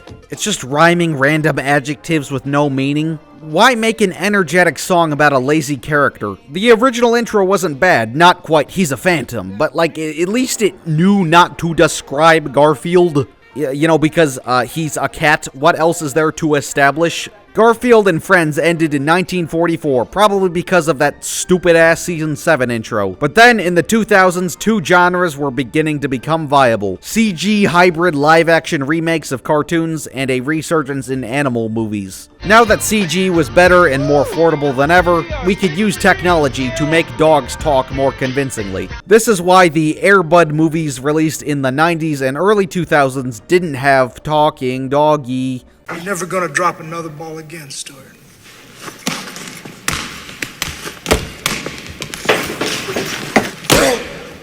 You can do that. Just meet the ball. Catch the ball. Just... But the spin-off series Air Buddies, starring Air Bud's puppies, had an ensemble of talking doggy. Don't pull his paw! Oops. Oh, that's disgusting. Ew. In fact, the first movie's poster advertises that they talk now, but also live-action remakes, a mostly soulless garbage genre still plaguing our theaters today. So Garfield was back as both a CG animal movie and a live-action remake, called Garfield the Movie.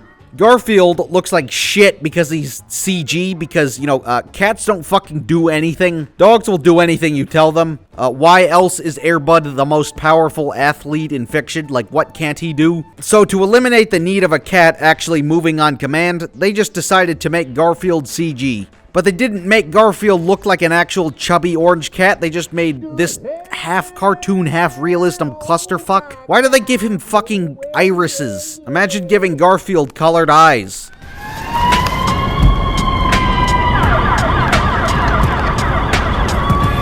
Hey fool, can I crash here? Garfield, you look like fucking shit, dude. What the hell happened? I switched from Parmesan to crack in my lasagna, man. Davis don't love me no more, but I love crack. Odie is live action because dogs actually move, but Normal is also live action. I haven't seen him since the last time I kicked him out of the table and he landed weird on his neck.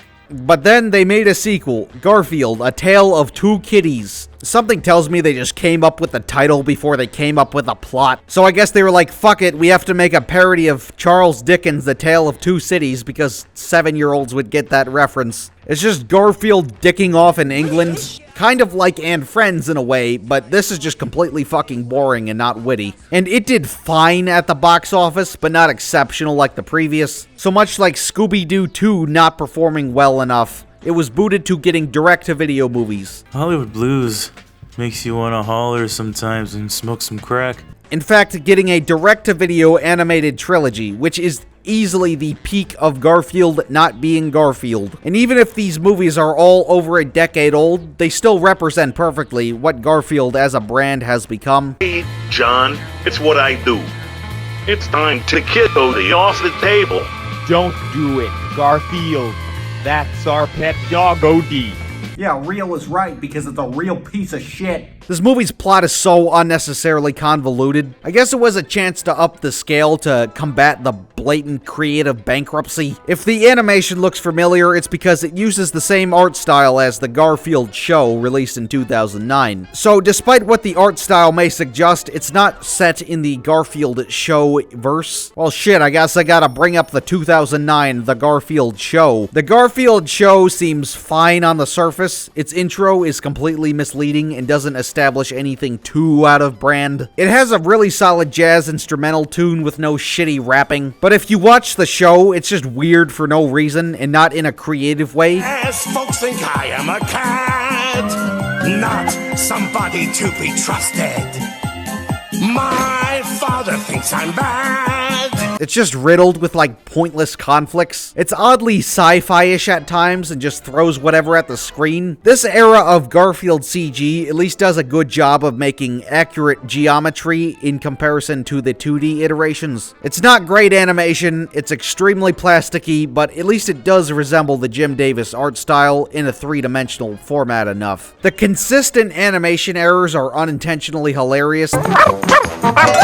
And there's even a scene they just flat out forgot to render but aired it on TV anyway. It was fixed in later international airings, but like, come on man, it's a show on television. I expect the scenes to be rendered. This is worse than the time I kicked Odie off the...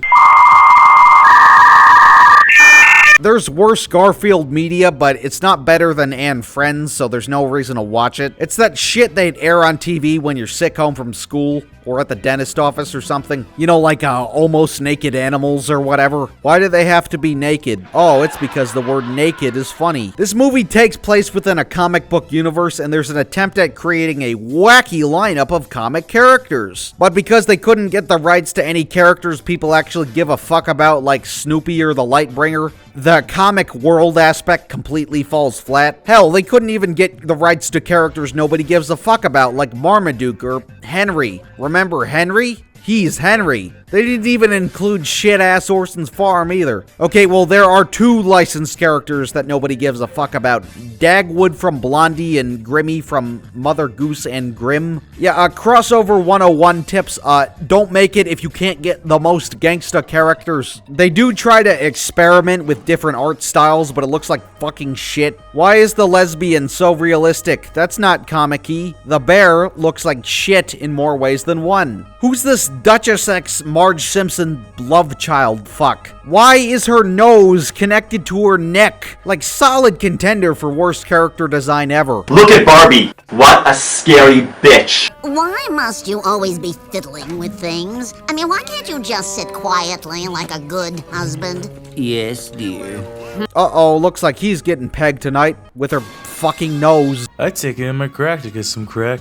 So, Garfield works for a comic company which takes pictures to send into the real world. Cartoons not made by humans? Why, this is David Zaslav's paradise. And we get to see the real world, in which everybody is obsessed with the Sunday funnies, because that's what kids in 2007 give a fuck about. And Garfield is like suicidal or whatever, and he wants to go into the real world. This movie is very relatable because I want to go to heaven after watching it. This is the point in the plot where it becomes completely inappropriate for the type of story it's trying to tell. It's trying to do that, oh yeah, going into the real world shit. The real world humans all have fucking awful designs, but for an animated movie, it has a very live action remake of animated premise. So Garfield is like homeless now. They just filmed me after John got tired of my diarrhea. So now Garfield is going to get replaced even though this is clearly what he wanted. So it's up to the shitty side characters to help get Garfield and Odie out of the real world. There's these like fucking Ivan Drago animals that just show up and lynch Garfield and Odie and some fucking homeless cat, and then they start a PS1 fire. I love violence against the homeless. They have crack. But then they're okay. Everything's hunky-dory. So, you guessed it. There has to be an epic dance party scene because it's a 2000s kids movie.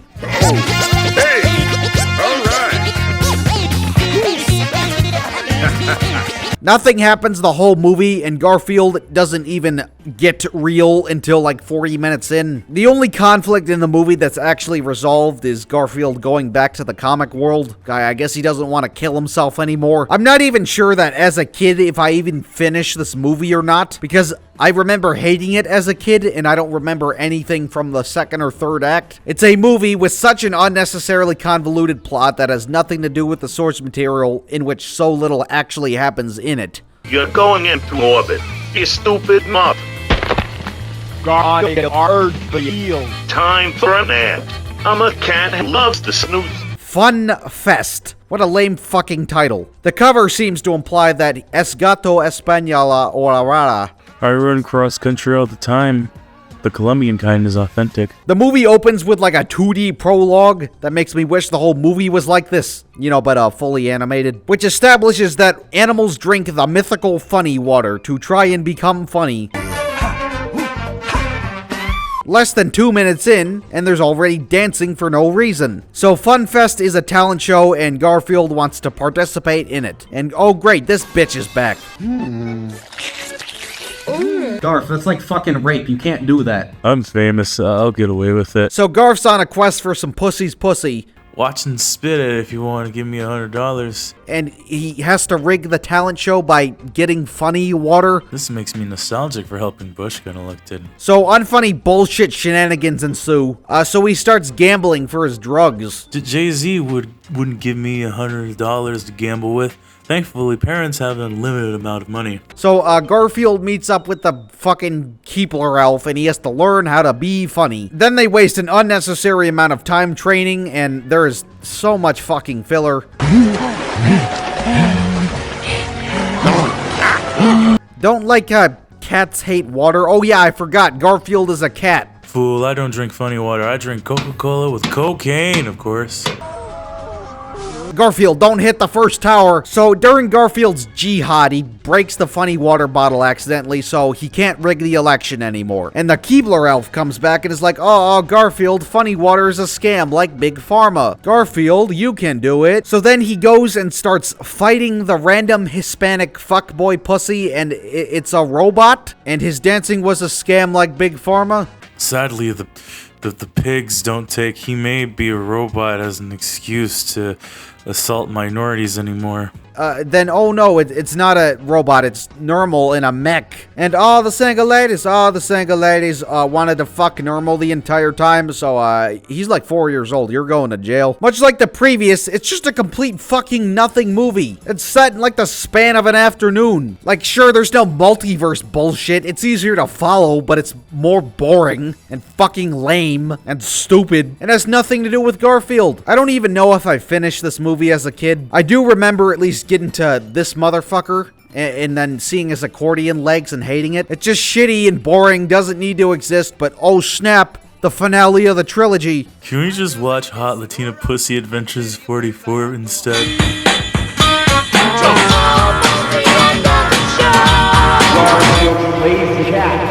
I hate Aaron clocks. I'm damn hungry, I want some lasagna. You're eating us out of house and home.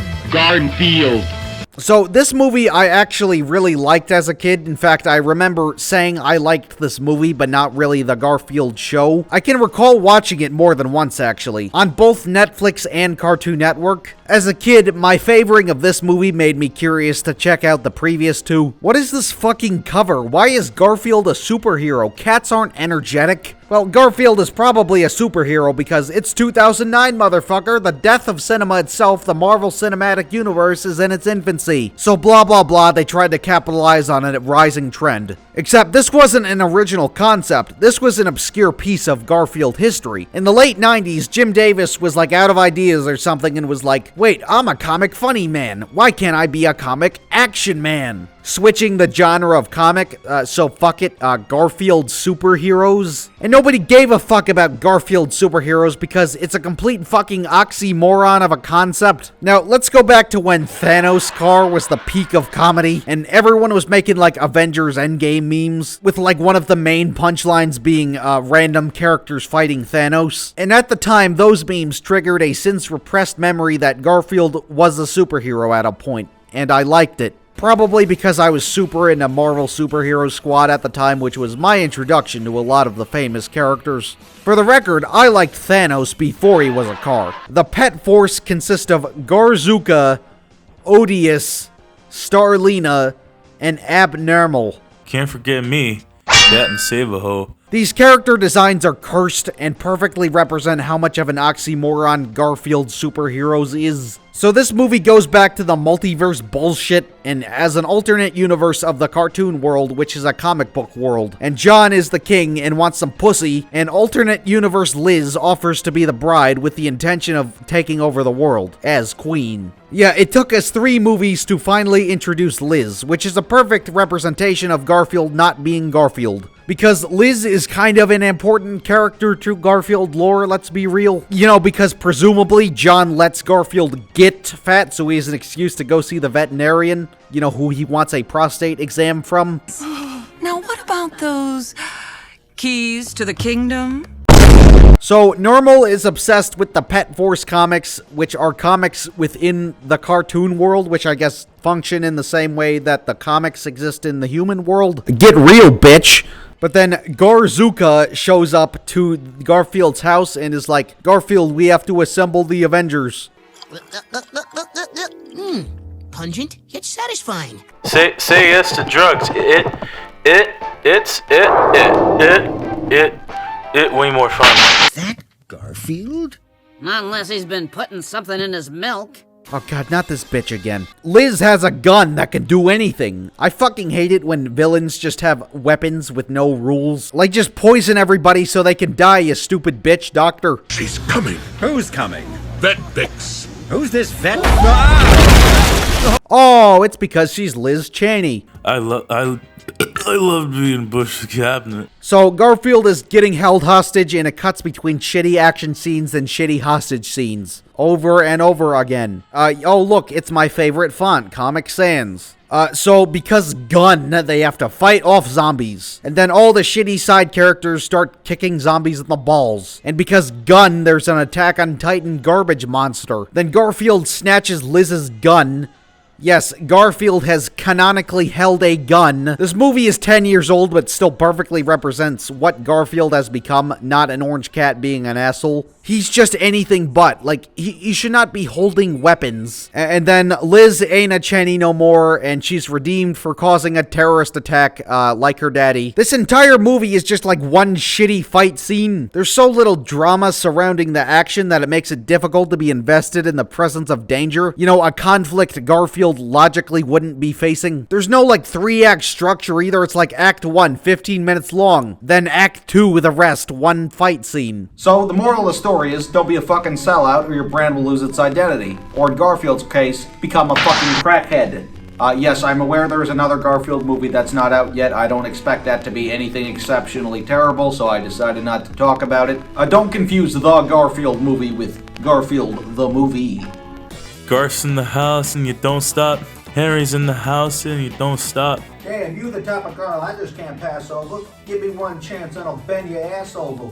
The only absolute and best friend that a man has in this selfish world, the only one that will not betray or deny him, is his dog. King Frederick of Persia, aka a dead dude. Feeble 180.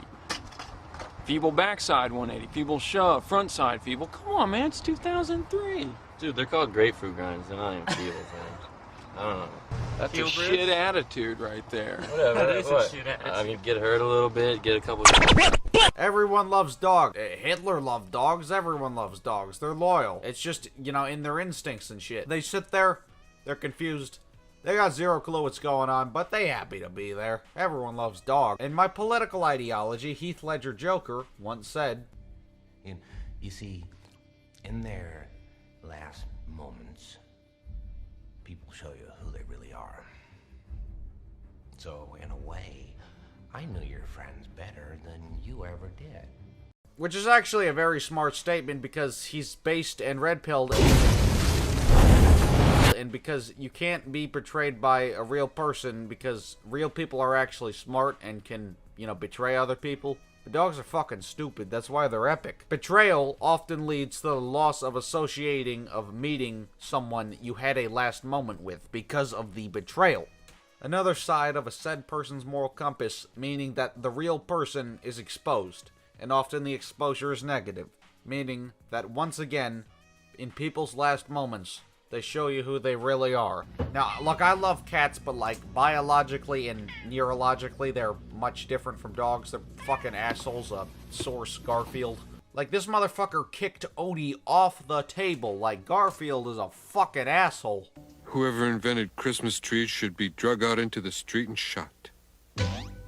That clip is from 1987, by the way. I'm surprised they got away with that then. But Garfield actually captures the realistic personality of a cat, or at least he used to, like in Garfield Pet Force, where Garfield held a gun. That's a movie for another day. So basically, dogs are mankind's best friend, so that means there's a lot of fucking movies about dogs. Because everyone loves dogs, and studios love money. Lots of talking dogs movie because, you know, dogs can't talk in real life. Isn't it funny how the dog is talking? What the dog doing? In fact, most talking animal movies like star dogs, because like dogs you can actually train to do shit. Like I said, cats are fucking assholes. They just sit there.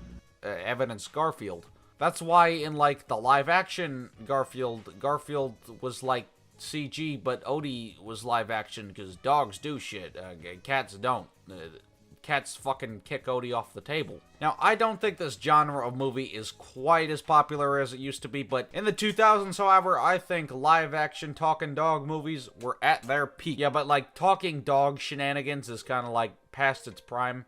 But what if I told you there was, in fact, a talking dog movie that was not only a talking dog movie, but also a bad live-action adaptation of, like, a high school drama, and that's the 2010 Marmaduke movie, which, unsurprisingly, no one remembers. But you want to know why I remember it? Because it used to be my second favorite movie of all time, right behind Cars 1. And in fact, I've mentioned this movie on this channel before. Cars is a movie that I'll always have a personal connection with, regardless of its actual quality, primarily because it was the first movie I ever remember watching, and I was obsessed with it for years. Cars is also my most watched movie to date, which would also be followed with Marmaduke 2010. Yes, this exists, and it also stars Owen Wilson. Well, it's not because of this. Marmaduke! Or this. Marmaduke! But I used to be obsessed with this movie, and part of why I used to be obsessed with it is a little bit strange. See, this movie came out June 4th, 2010, in the United States at least, meaning that promotion at Burger King started on May 31st, 2010, where Marmaduke toys were officially available at Burger King. Hell, there's even a commercial where Marmaduke is with a bunch of kids, and they're eating Burger King, and he jumps over the kids and splashes them, and proceeds to jump on top of Burger King. But I wasn't at Burger King around the time of May 31st, 2010. I happened to be at a Burger King around the time of June 2010. Well, you want to know what happened in June 2010?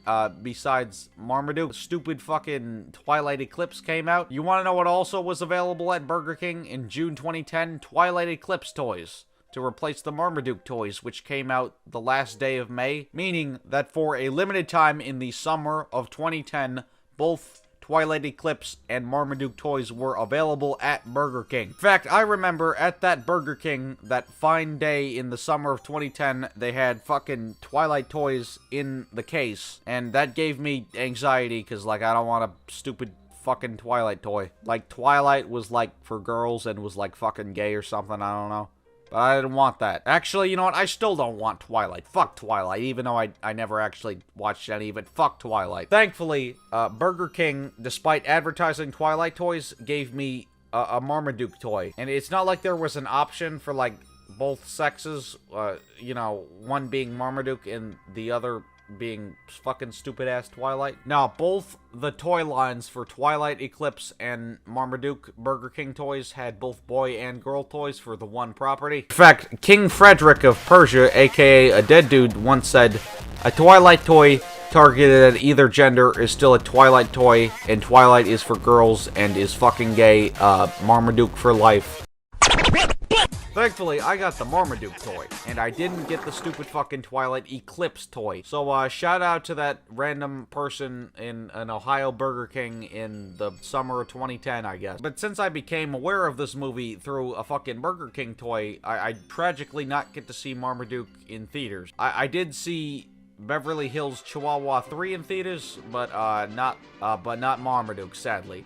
So I had to wait until Marmaduke came out in DVD. And I think I got my mom to get it or something at some point. I don't know. She might have found it at the $5 bin at Walmart. I don't know. Like, I was like 5, and like at that age, I rarely went to the theater.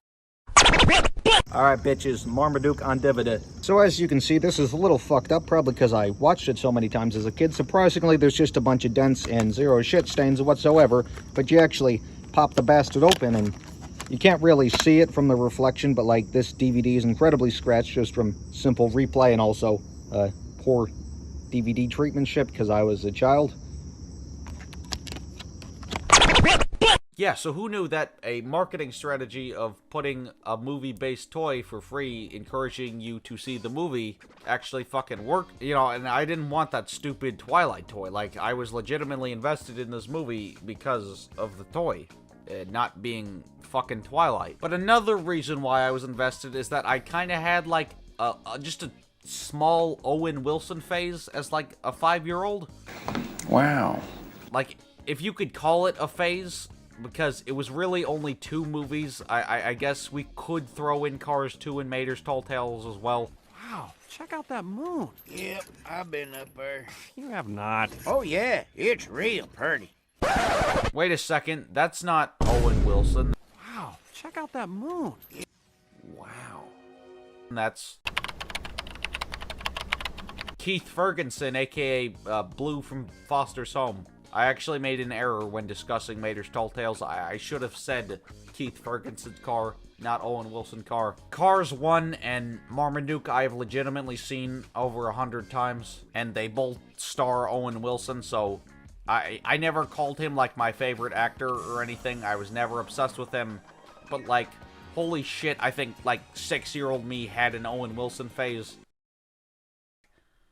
Holy shit, I had an Owen Wilson phase. You want to know what wasn't actually part of my Owen Wilson phase? Another Owen Wilson dog movie, Marley and Me, which I never even knew had Owen Wilson in it until researching this video. Like, what the fuck, Mom? How come I never got this DVD? It's a dog movie, and it has Owen Wilson. That was, like, 5-year-old me's top 2 priorities for good movie. See, I knew about Marley and Me because I heard that the dog, fucking dies at the end, and I didn't want that. So, like, I never watched Marley and Me. Owen Wilson was on some promotional material for the movie, even though it was being overshadowed by the dog doing? But I didn't know what Owen Wilson looked like until, like, years after that phase ended. Like, I thought this guy was just a voice actor. No, Owen Wilson has an extensive acting career. I just used to be obsessed with 2 of his shit movies. I don't know. I was like 5. Exactly my type of movie. It had Owen Wilson in it, and it had a dog in it that talked. So, like, that's like the perfect film for 6-year-old me. Of course I fucking love this. But let's see how Marmaduke 2010 holds up.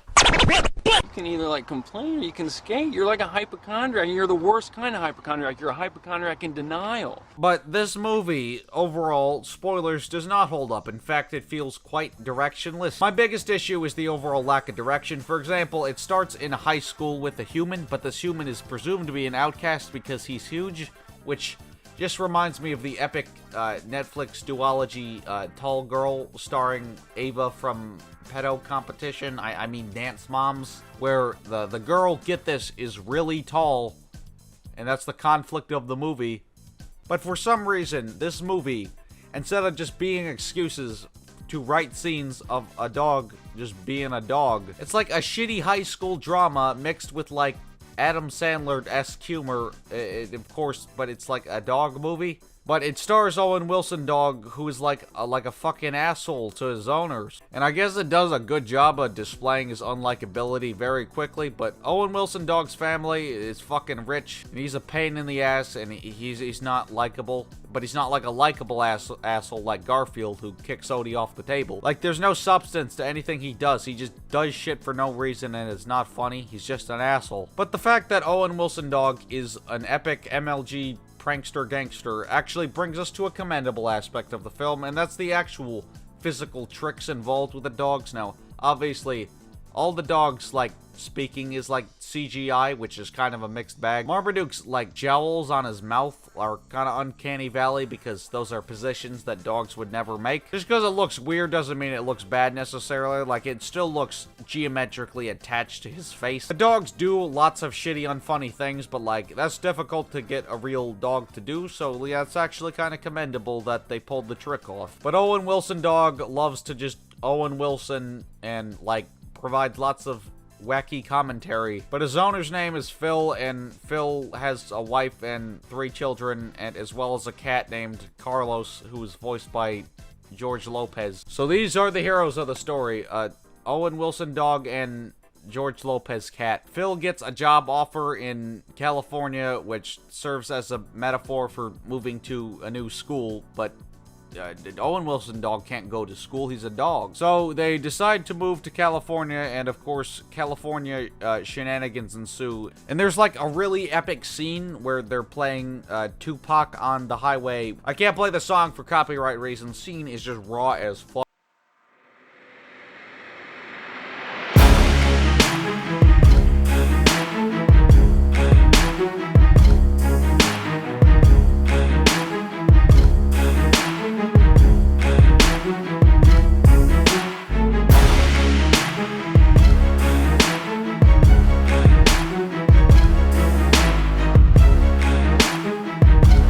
High school stereotypes, but dogs. But there's like nerd and sissy and tomboy girl and popular girl and like the bully whose name is like Bosco, like the the shitty fucking school cheese sticks. But anyway, Owen Wilson dog wants to fuck the popular girl dog, but like Breadstick is like, nuh-uh.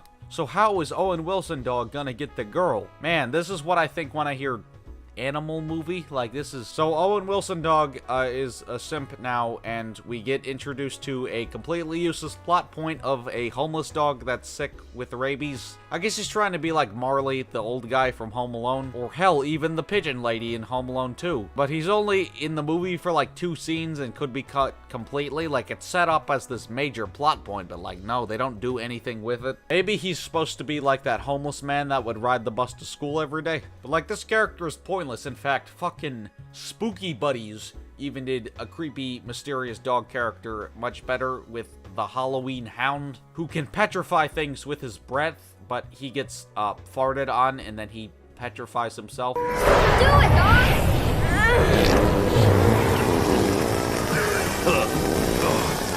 No, this can't be happening.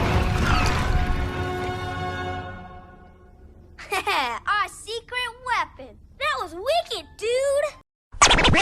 But due to the ongoing rivalry between Owen Wilson dog and Breadstick, they're like throwing epic parties and shit. A white boy who busts it down sexual style is not necessarily considered goated with the sauce. That's what I've been saying, Tucker. It's crazy to me that they don't think he's goated with the sauce. You can see him on the yard right there, actually. He's busting it down sexual style, and they want to say he's not goated with the sauce. It's really despicable.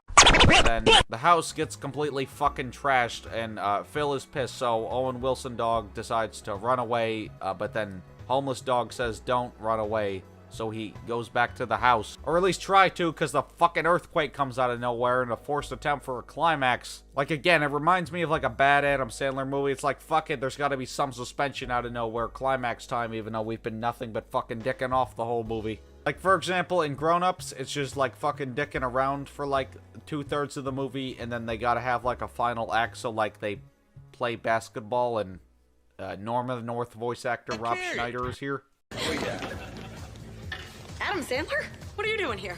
Waiting for them to play Gangnam Style. But Owen Wilson gets saved, and instead of Breadstick girlfriend dog, which he wants, he hooks up with Tomboy dog instead. Because it's a 2000s, early 10s kids movie, of course it ends with a dance party using a licensed song with bad CG, and they bust it down sexual style and be goated with the sauce. And then everyone's happily ever after, and as a kid, this got me over 100 rewatches. It never got a sequel, which obviously disappointed me as a kid. Oh man, I really hope they make a fucking Marmaduke too. A few moments later.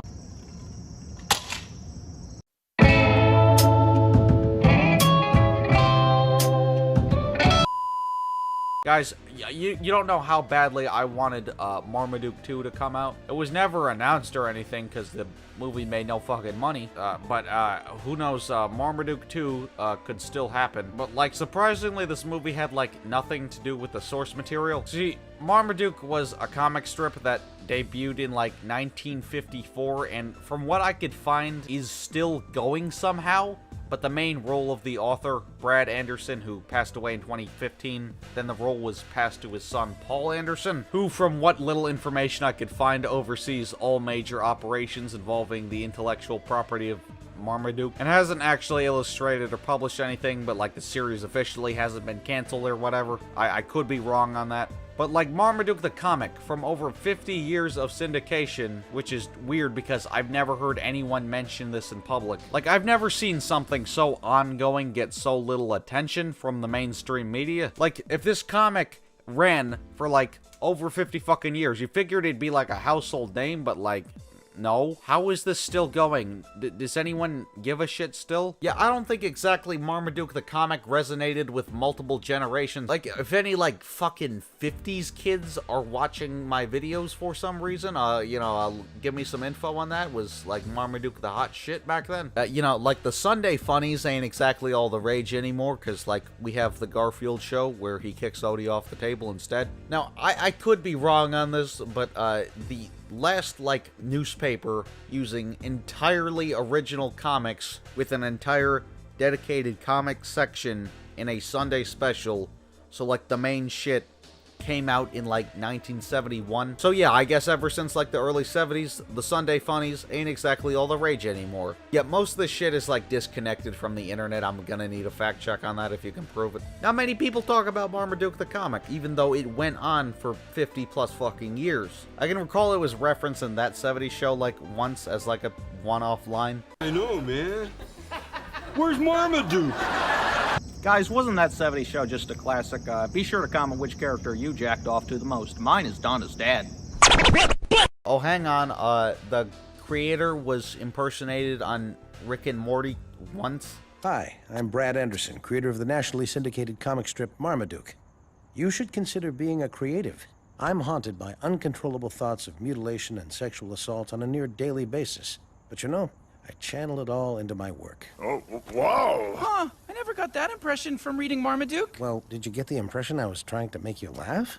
So yeah, in conclusion, Marmaduke was a comic that had over 5 decades of content, yet no one fucking talks about it at all. Probably because the comic fucking sucks. You see, the only reason why I knew Marmaduke was a comic before this video is that my dad told me, because although Marmaduke DVD was a mom's house thing, my dad was still aware of my crippling Marmaduke addiction, because I knew Marmaduke for that epic 2010 movie. And my father was born in the 80s, whose mother was born in the 50s, so like my grandma was the Marmaduke generation, so that's probably why my dad knew about it. Like, it's just this random obscure comic that apparently was like the funniest shit of all time in the 50s. Well, get it, the dog is fucking big. Like I said, Marmaduke the comic fucking sucks. It's just like, it's so conservative and being safe for children. Like, there's zero substance to anything. Like, Garfield is the shit because he's an asshole and he kicks Odie off the table. He's big, I guess, haha. Great Danes are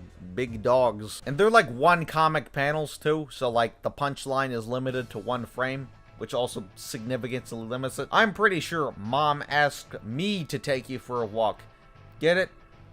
Marmaduke is big because he's a Great Dane, and Great Danes are big, and he's bigger than the child, because get it, the roles are reversed. Ain't that fucking hilarious? This is the first time I've ever been hugged by a dog. Get it? Because like women's standards are subverted because humans are generally bigger than dogs, but Marmaduke is a big dog, and he can do something that the other dogs can't do. Like, yeah. A majority of the jokes in the comic are just Marmaduke is big. Like, it's an unfunny joke, just fucking repeated constantly, and there's like no other substance beyond anything. Not one cat is knocked off of the table. Lucky you, Marmaduke really likes you. Yeah, get it? The woman is afraid of getting hurt because the dog is fucking big. Why are all the jokes the dog is fucking big? Hey, what happened to all the raisins in my cereal? Oh, get wrecked, you fucking shithead. Your raisins in your cereal are being fed to the dog. And dogs can't have raisins or they'll fucking explode. Who cares if the dog is gonna fucking die? You don't have raisins in your cereal. Yeah, I guess this is like 50s humor summed up then. If any 50s kids are watching my videos and can say that it wasn't funny then, thank you. So like late 2000s, they're like, fuck it, let's reboot it. We're making all these dog movies. Gotta make a dog movie out of this one. This is based on a presumably nostalgic property and has a dog in it. You figured it would have been a slam dunk financially, but nah. So yeah, tragically, Owen Wilson Dog, the movie, made no shadonkers. But believe it or not, another company had faith in this property because it was good enough for a comic to go on for 50 fucking years and to get a movie.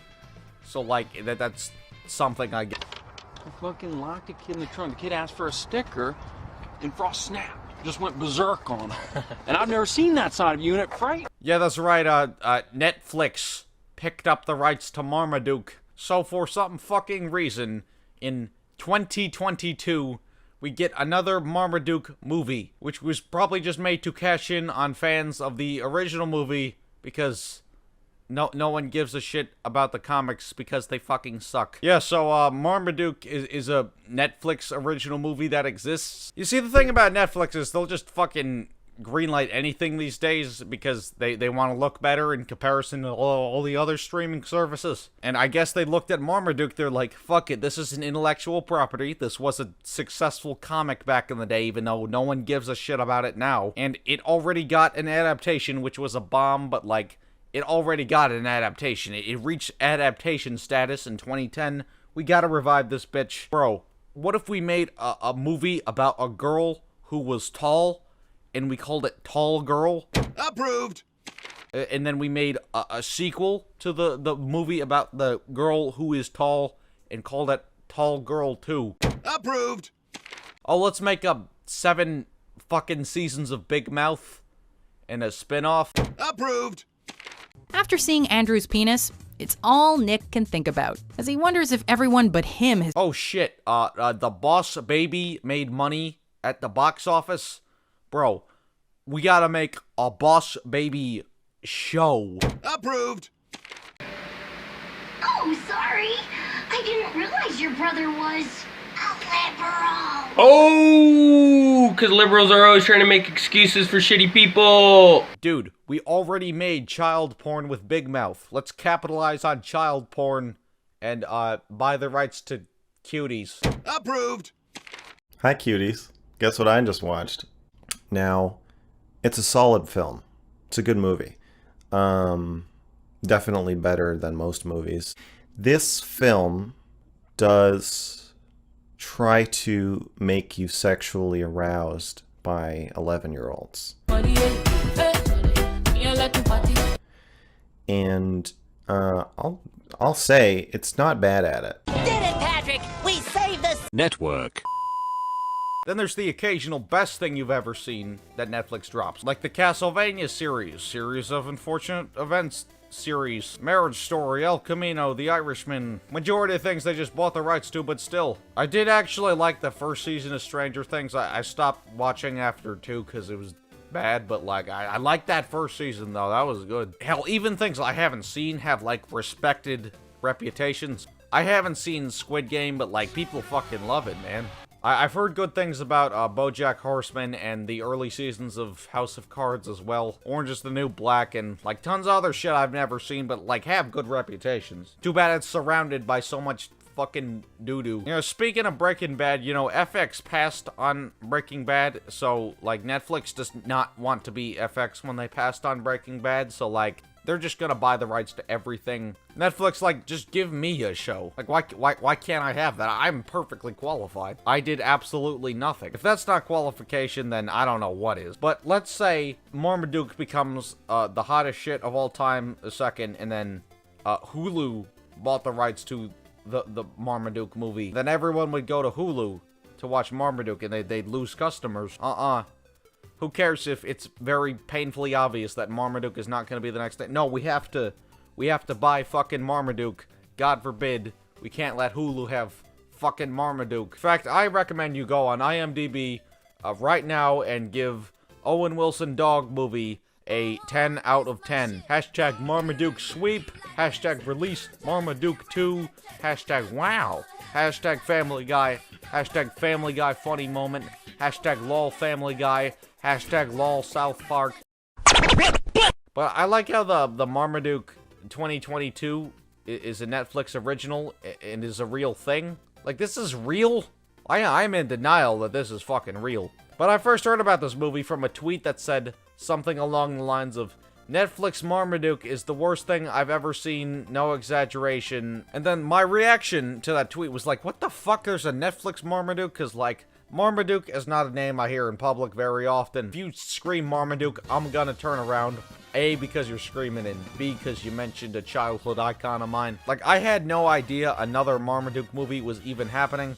This video that you're watching right now was planned for 2021, but didn't happen due to time constraints. But I'm actually glad those time constraints happened, because that means I don't have to make 2 Marmaduke videos. Because originally, I was just gonna talk about the Owen Wilson movie, but no, there's a new Marmaduke. When I actually sat down to watch this movie, it was somehow even worse than I expected, in that this is a low fucking bar. And one of the biggest reasons why it sucks is that it got rid of the legendary performance by Owen Wilson and replaced Owen Wilson with Pete Davidson. who is Marmaduke. Now, if you didn't know, Pete Davidson is a war criminal wanted in 17 countries. Like, this guy fucked Ariana Grande before she was black. This guy fucked my mom. This guy got a Hillary Clinton tattoo for some reason. I don't know who created Pokemon Go, but I'm trying to figure out how we get them to have Pokemon go to the polls. This guy stole Kanye's hoochie. This guy fucked Kim Kardashian. This guy stole the election from Yeezy. This guy burned my crops. Pete Davidson is evil.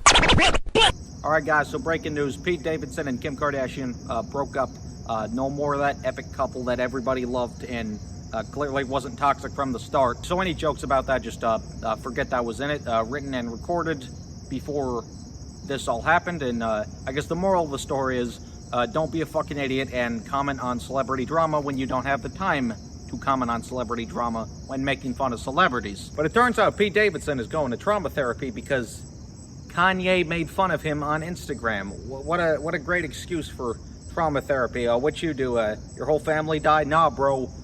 Yeezy made fun of me on Instagram, and that's actually insulting to people with serious trauma. Like he's just so caught up on his own fame because, you know, he's playing Marmaduke, he's making the big bucks, he's fucking, like, apparently all the hottest celebrities in Hollywood. This is one of the worst movies I've ever seen in my entire life, which, considering the entire cavalcade of crap I've talked about on all of my time on this channel, that is saying a lot. So it's not as bad as the Slim Shady Show, it's not even the worst movie I've ever seen, but, like, it's not far off. Which I was not expecting to be this fucking bad. But easily the biggest issue with the movie is the character design style, specifically the weight and body proportions of all the characters. All the characters are just like fucking stick figures. Like, how are they standing up? How is this geometrically possible? Your ass gonna snap like a lollipop, eat a sandwich, holy hell. Jumping to a standing position with a head of this size puts too much strain on the feeble spine. Like trying to hold a bowling ball on a stick of angel hair pasta. It's like stick figure proportions, but like poorly drawn, exaggerated character heads. Like, and like I said, the weight proportions are another issue. Like, how are they even fucking standing up? It reminds me of the 2019 Addams Family background characters designs, as well as Illumination character designs, with the Illumination aspects being overly skinny and overly tall. I would say Katie, the pet owner from Secret Life of the Pet, Lucy from Despicable Bitch 2 and 3, and Herb from Minions are the worst offenders of this character design trope for Illumination. And this is easily as a result of the cheapness of the characters. See, if you're gonna make the character anatomy more complex, you know, that's like more expensive to design and render and shit, so let's just make them all fucking popsicle stick. But I don't know, it shares the same, like, cheap popsicle stick effect of the Illumination characters. Oh, also the fucking witch noses on everybody, I hate that shit. Oh, like, fucking Vector from Despicable Me 1 is like probably the worst offender of that. Probably the second worst design in the entire catalog, right behind the Grinch. Like, bro, the lyric termites in his smile, not fucking pressed white strips in his smile. Why are his teeth fucking white? But Pete Davidson, Netflix Marmaduke 2022 art style is Illumination's worst aspects of character design on crack. But like I said, it has the worst aspects of Illumination's character designs. The adult female designs are another monstrosity entirely. And keep in mind, one of them is a main character in the movie. Like, what is with her ass and the hair on her head? The proportions make absolutely no sense and are incredibly distracting. Like, why? Why did they make her ass that big? How is she standing up? Why does the hair move like that? Like, the size of the female characters' asses is a genuine geometric problem with the design. One of the worst design choices in the movie is making all of the girls' asses look like that. Genuine geometric issue. Like, you know how people, like, a joke about how, like, oh, the Pixar moms are, like, so thick. But if a character designer for this movie was just genuinely horny, that is a reasonable explanation.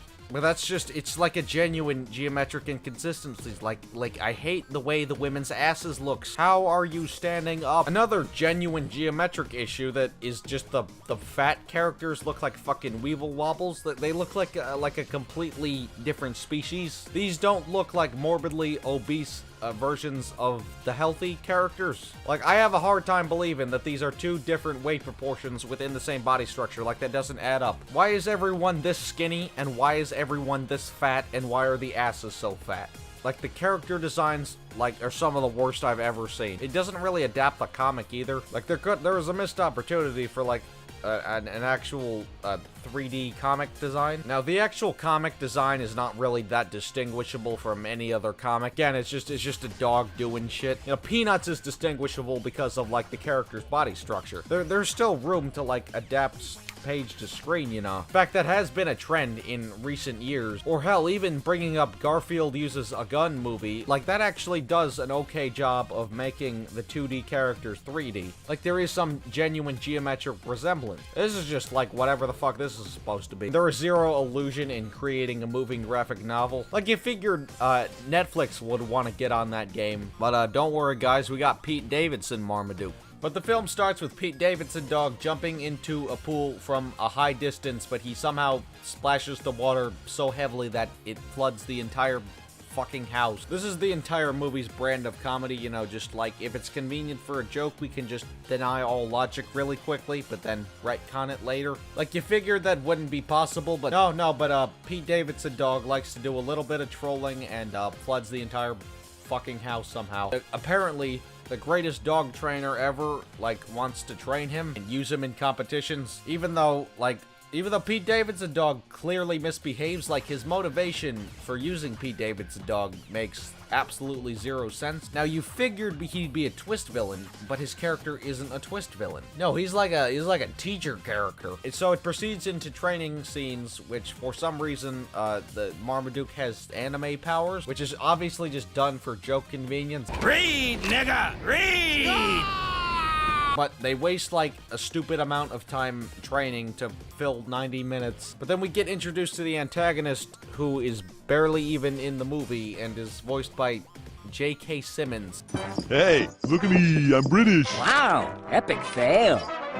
J.K. Simmons dog convinces Pete Davidson dog to eat an entire buffet. And as I watched this movie for the first time, I knew where the joke was going. Oh, he's gonna have to fucking poop and he poops on the stage or something. But no, this scene completely subverted my expectations, at least in terms of presentation. So, like, I thought he was gonna, like, shit on the stage or something. But no, even though he's a dog and can just shit in the grass around him, he can't find a toilet, but he sees a bowl, and it's not a toilet bowl, it's the fucking trophy. Now my prediction for the joke turned into, oh, he's gonna fucking poop in the trophy, and he does poop in the trophy. Check out the situation, hyperinflation. You want to know what they do along with pooping in the trophy? Oh, well, it turns into, like, a giant fucking nuclear holocaust fart.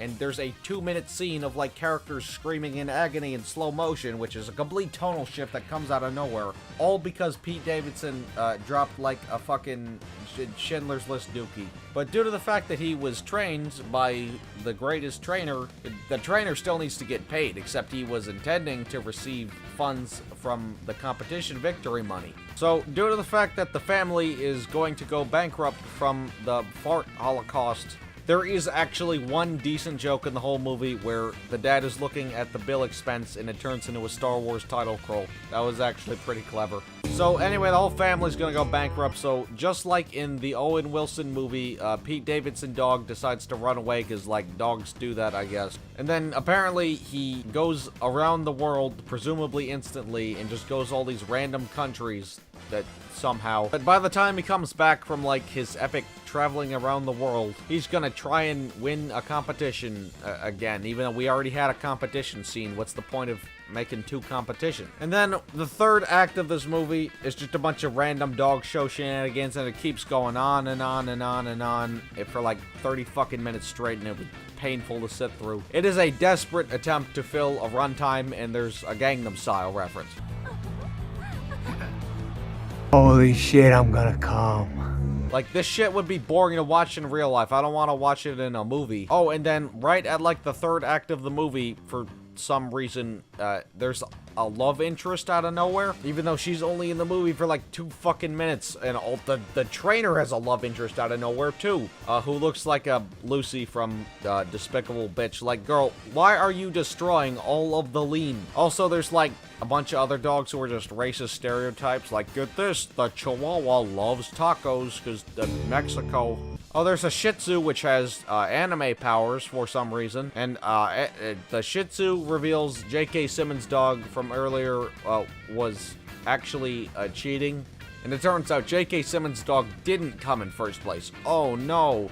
But then Pete Davidson's dog almost dies and is presumably dead. And, of course, because it's a kids' movie, there's a fake-out death, which I established I am not a fan of multiple times.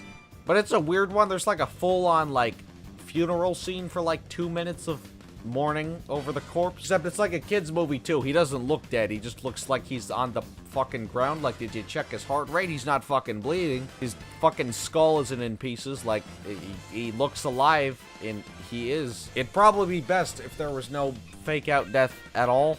But Pete Davidson dog isn't dead, and everyone's happy, and then the movie just ends for some reason. In fact, it's not even implied that Pete Davidson dog got first place. Like, I figured that would be a conflict of bankruptcy. Like, you figured the cheater would get exposed, and he got first place. But, like, no, he doesn't get first place. Is the family going bankrupt? What? It doesn't even acknowledge this plot. You see, in stories, there's these things you're supposed to have called resolutions, and this movie did not have a resolution. It just says, okay, fuck it, we hit the 1 hour, 28 minute mark, even though it felt like 3 fucking days. Okay, we got, we got to the feature length mark. Let's go get some Jimmy John's. The movie's over, folks. And in fact, multiple conflicts in the movies and like conclusions for characters are just resolved off screen in the credits, which feature 2D designs of the characters, which do look slightly better. They're not entirely comic accurate, but this looks better. I kind of wish the whole movie was like this. But the worst fucking thing about this is that it ends with a fucking Marmaduke rap by Pete Davidson. Jesus. Then there's cats, I gotta chase them. It's a dog's job, it's my description. Cars and bugs, postman and a cat. I chase them all and then I sleep on my mat. I sleep all day, I sleep all night. Don't wake up until the morning light. Like, this is about the worst way you could end a movie. A bad rap song by Pete Davidson. And it's basically a dance party ending as well, but that's not like a scene. It's just in the credits along with like tons of other characters' conclusions for some fucking reason. And it ends out of nowhere. So that's the Pete Davidson Marmaduke 2022, which was somehow even worse than I expected. Like, my expectations were already so low, and I didn't expect it to be this bad.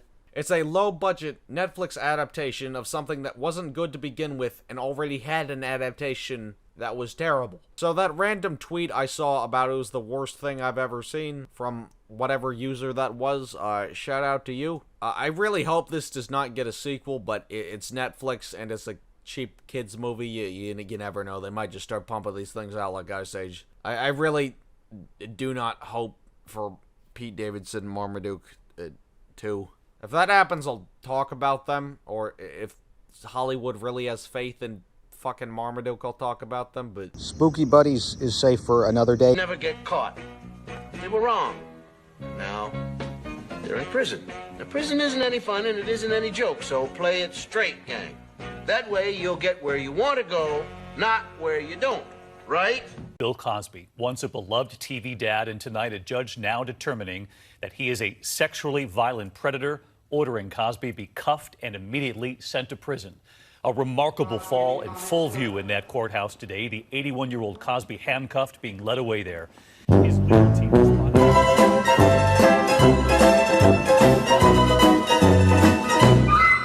And this has been the most racist and sexist trial in the history of the United States.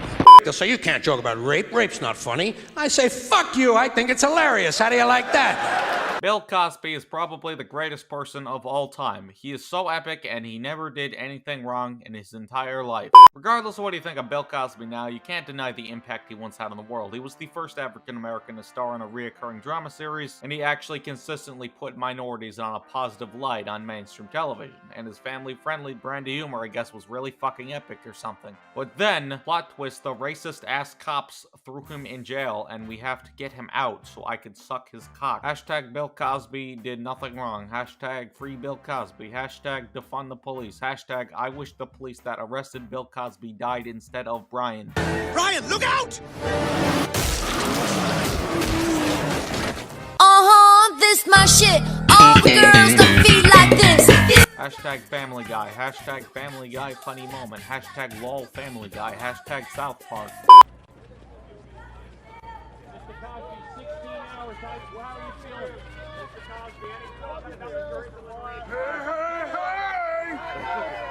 Why the fuck did he do that? Did he think that was gonna get him out of jail? Alright, so Bill Cosby, much like my love life, is nothing but a fucking joke nowadays. But when he was still a thing, one of his most well-known shows was Fat Albert and the Cosby Kids. And Fat Albert and the Cosby Kids is a show that wants to make me take a Fat Albert and the Cosby Kids. The show consists of, you guessed it, Fat Albert and the Cosby Kids doing whatever the fuck kids did back then and learning a lesson along the way. I think the biggest issue with the series is that there's too many characters. Like, look at any shot of the show or JPEG of all the characters, like it's so crowded. And all the other characters, besides Fat Albert, rely on having one or both of the following traits: retarded or fucking cunt. Yeah, like taking the ball from Weird Harold. Yeah, and throwing ferocious looks at us. I'll lead an effective strategy to mobilize true international effort to pressure. Except Fat Albert doesn't have any of those because he's like fucking epic or something. For me personally, the characters share the same problem with the dwarves in the Hobbit movies, where there's a ton of them and they all boil down to having one, two, or all of the following three traits, in this case being fat, old, or retarded. But every episode consists of one of the characters doing something dumb and then they solve it and learn a lesson along the way, which is just something stupid you've heard 1,000 fucking times. And in case you didn't get the lesson, live action Bill Cosby, rummaging around in a pile of shit, will narrate along the way and shove the moral down your throat at the end.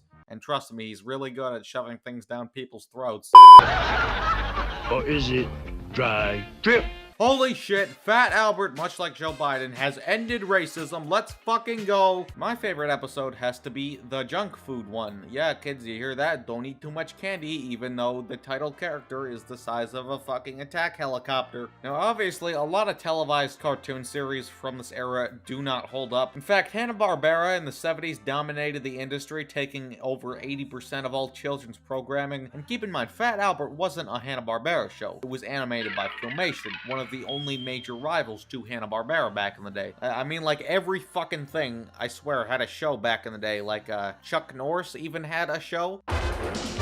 Chuck Norris, Chuck Norris, Chuck Norris, Chuck Norris, Chuck Norris, Chuck Norris, Chuck Norris. Wait a second, this isn't a show, this is just a documentary of his life. But oh my god, there was so much crap in this era. Most of which, again, belonged to Hanna-Barbera, and they wanted to make as many shows as possible, and that wasn't difficult considering their business strategies being effective. And, you know, shitting out as many shows as possible. And keep in mind, since so many of these shows were so effortless back in the day, you were lucky if you got 2 seasons, maybe. Most only ran for 1, because they were always on in the movie and the next thing, and it's not like the show was, you know, good, because they have to move on to the next thing, can't fucking put effort into it. You see, the thing about Fat Albert is that it actually got 8 seasons across 13 years, and from what I've seen, I think Fat Albert is somewhat better than a lot of the other shows in the time. Again, mainly because it wasn't a toy commercial, and, you know, it was actually original, but it was suffering from another disadvantage of cartoons from this era being very centric on morals. Now, every show back in the day had to have some lesson segment or moral integral to the story.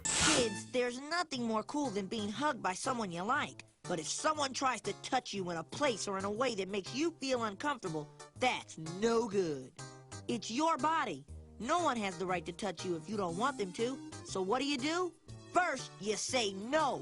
Then, you get out of there. Most important, you gotta tell someone you trust. Yeah, Sonic, like that. Like shows like the Get Along Gang, Little Clowns of Happy Town, Hair Bears, like shit like that used to be common. But Fat Albert is just its own type of this sucks. Like I said, most stuff from this era does not hold up, and even before the entire scandal involving Bill Cosby and his chocolate jello pudding pop, this was already like a widely mocked show. And I think really the only like association that people my age have with a property is seeing countless parodies of it. I'm pretty sure my first introduction to the character was when it was parodied on The Fairly Odd Parents. Hey, Heavy Hal! Can I jam with the band? Yo, yo, yo, join in the show. You're playing a Koopa Scooper. And you see, I think that's the thing. I think it's the show we've all seen been mocked 1,000 times, but have never actually seen the original property. The closest thing I'd actually seen to the original series was a YouTube channel called Fat Albert and the Hood, which was a YouTube channel entirely dedicated to Fat Albert in the Hood. It's Fat Ass Albert! Which I used to think was hilarious in 2012. God, I feel old. But Fat Albert in the Hood was just a series of dubs of Fat Albert episodes just filled with this type of shit. Damn! Oh! Shit! Oh! Mudfoot, you okay? Wake up, nigga! Quick, somebody tell me what to do! I think you gotta give him mouth-to-mouth resuscitation. Man, I'm not putting my lips on that nigga mouth. He finna have to die. Yeah, you know those vines of like children's shows voiceovers that were popular in like 2013? They tried to make a show out of that. This is Bill Cosby coming at you with lots of guns. If you're not careful, you get busted in the head before it's done. Hey, hey, hey! I mean, the channel now only has less than 2K subscribers and died in 2012. I just thought it was worth mentioning. Wait a second, why am I complaining about this? I used to do the exact same thing, just with King of the Hill when I was 14. You know, I really hate them damn Puerto Ricans. Yeah, damn Puerto Ricans are pretty damn stupid, but they're not as damn stupid as Bubby. Here, let me demonstrate. Yo, Bubby, what you want to be when you grow up, boy? Dad, I want to be Lindsay Lohan so I can take 5 BBCs at once. You like taking graps? It's Adam and Eve, not Adam and Steve. Jesus Christ, you faggot. Actually, Fat Albert in the Hood, the hilarious and epic web series, sadly ended because the creators started another series called The Trap House, which was like a live-action sitcom and was essentially the same thing, but not limited to whatever episodes of Fat Albert they had in their library that they could dub over. And obviously this was made with no talent or resources, and unsurprisingly even less people watched it. And they tried to resurrect it as a cartoon, except again with no talent or resources whatsoever. I'm pretty sure we all did this at one point where we tried to make like a sitcom in your backyard with your friends or some shit. Like even I'm guilty of this. Why do we get the garage? Oh, don't worry. You know our house? Yeah? I actually sold it for some guys. What? For $2 so I could buy an ice cream cone. This my shit. All the girls don't feel like this. Hashtag Family Guy. Hashtag Family Guy funny moment. Hashtag I don't know, I just thought it was worth bringing up. I just find dead YouTube channels from like 10 years ago that once had a small following, but still a following interesting. Hell, I actually might be one of those one day. But back to Fat Albert. So, since it was on the air for so long, you would have expected it to be rebooted like 1,000 fucking times. But nope, there was never actually a reboot series. They changed the title of the series to The New Fat Albert Show in 1979. But it wasn't a new show, it was just new episodes from seasons 5 to 7. Then in season 8, when it became syndicated on multiple networks, it was referred to as The Adventures of Fat Albert and the Cosby Kids. Wow, that title is longer than Bill Cosby's prison sentence. Additionally, there was a primetime special that also kind of serves as a test pilot titled Hey Hey Hey, It's Fat Albert, which only broadcasted 3 times and is lost to this day. Well, besides this 15-second clip, it hasn't resurfaced since and probably won't officially because, you know, Bill Cosby, but who knows, it could resurface one day. And supposedly there was a reboot happening in 2013, but then pudding pop incident happened, so I don't think that's happening anytime soon. But there is actually only one other fucking epic property in the Fat Albert cinematic universe, which was a live-action movie. What the fuck? In the mind of Bill Cosby. In the mind of Bill Cosby? Oh no. Now, like I established, the film is live action, meaning it's one of those live action adaptations of cartoons, and which I established were everywhere in the 2000s. And nowadays, like these CG hybrid movies that are technically in the same category, but are thankfully less present nowadays. But this one, unlike most of them, which were just made to make money, and successfully they did, this one actually flopped for once. And you know, Bill Cosby's name on your property used to be an advantage, so if the pudding pop incident didn't happen, you would probably see this at your local Walmart dollar bin, except the pudding pop incident did happen, so yeah, you're not gonna really see it at your local Walmart's dollar bin, making it kind of one of the most overlooked of its category. But who knows, maybe it's actually really amazing. Like, according to Kenan Thompson, who stars in this movie as Fat Albert, and you also may know from various Nickelodeon properties, Bill Cosby said to him on the set of the movie, "Oh, you know, life is good in the movies or whatever, but you'll just be ready, because when the movie comes out, you're gonna need 2 dicks because the women are gonna be all over you." Apparently that happened on the set of this movie, so you know it's gonna be fucking lit if he said that to him. So, ladies and gentlemen, grab a drink or two because we're watching the Fat Albert movie. So we start out with fucking Comic Sans as the font for this movie. Start out with a reinterpretation of the series theme song, and I gotta say, this first minute is actually really fun. Like, it actually brings that aspect of whimsicality that the original show doesn't have, which makes it so dated and bad. I don't want to cut into your recess time, Albert, but there's something I have to talk to you about. It's about our new boy, Dennis. Have you noticed something unusual about him? Only that he reminds me of some characters that I saw on the Brown Hornet. It goes deeper than that, Albert. Dennis is what doctors term an atypical child.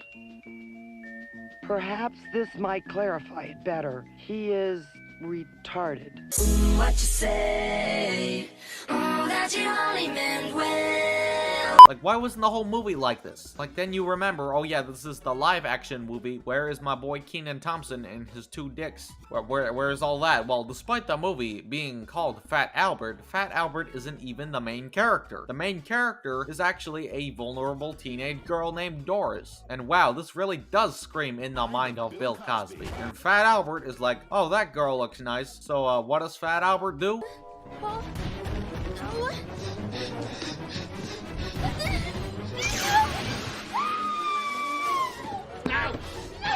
Yeah, okay, that's probably the most realistic reaction to any movie character ever. So all the rest of the Cosby kids climb out the TV, except my boy Russell, who's the most epicest character of all. But notice how he's clearly much younger than all the other characters. In fact, the character from the original show was actually based on Bill Cosby's younger brother of the same name from his real life. They probably just didn't want to have a child actor because, you know, kids are fucking retarded, and I guess it also looked kind of weird. So, my boy Russell got this stupid-ass subplot where the film cuts back to sometimes where he's defending their pile of shit from like some random gang or some shit, which does nothing but make the film even more confusing. So later in the day, is the network still airing the show with the characters? Like, what did the TV station think of this? Did they not realize that the characters weren't in the new episode? Or rerun? Was that new? What the fuck happened? Why is none of this explained? Why did they have to make the characters come out of the TV? How come he only came out of one TV? None of this is explained. Like, why the fuck did they even have to do this coming out of the TV bullshit? Like, in the live-action Scooby-Doo movies, the human characters are humans, not cartoon characters. Therefore, they don't need to address that they are cartoon characters, because in the cartoon, they are humans, and it was adapted into humans, which makes sense because they're humans.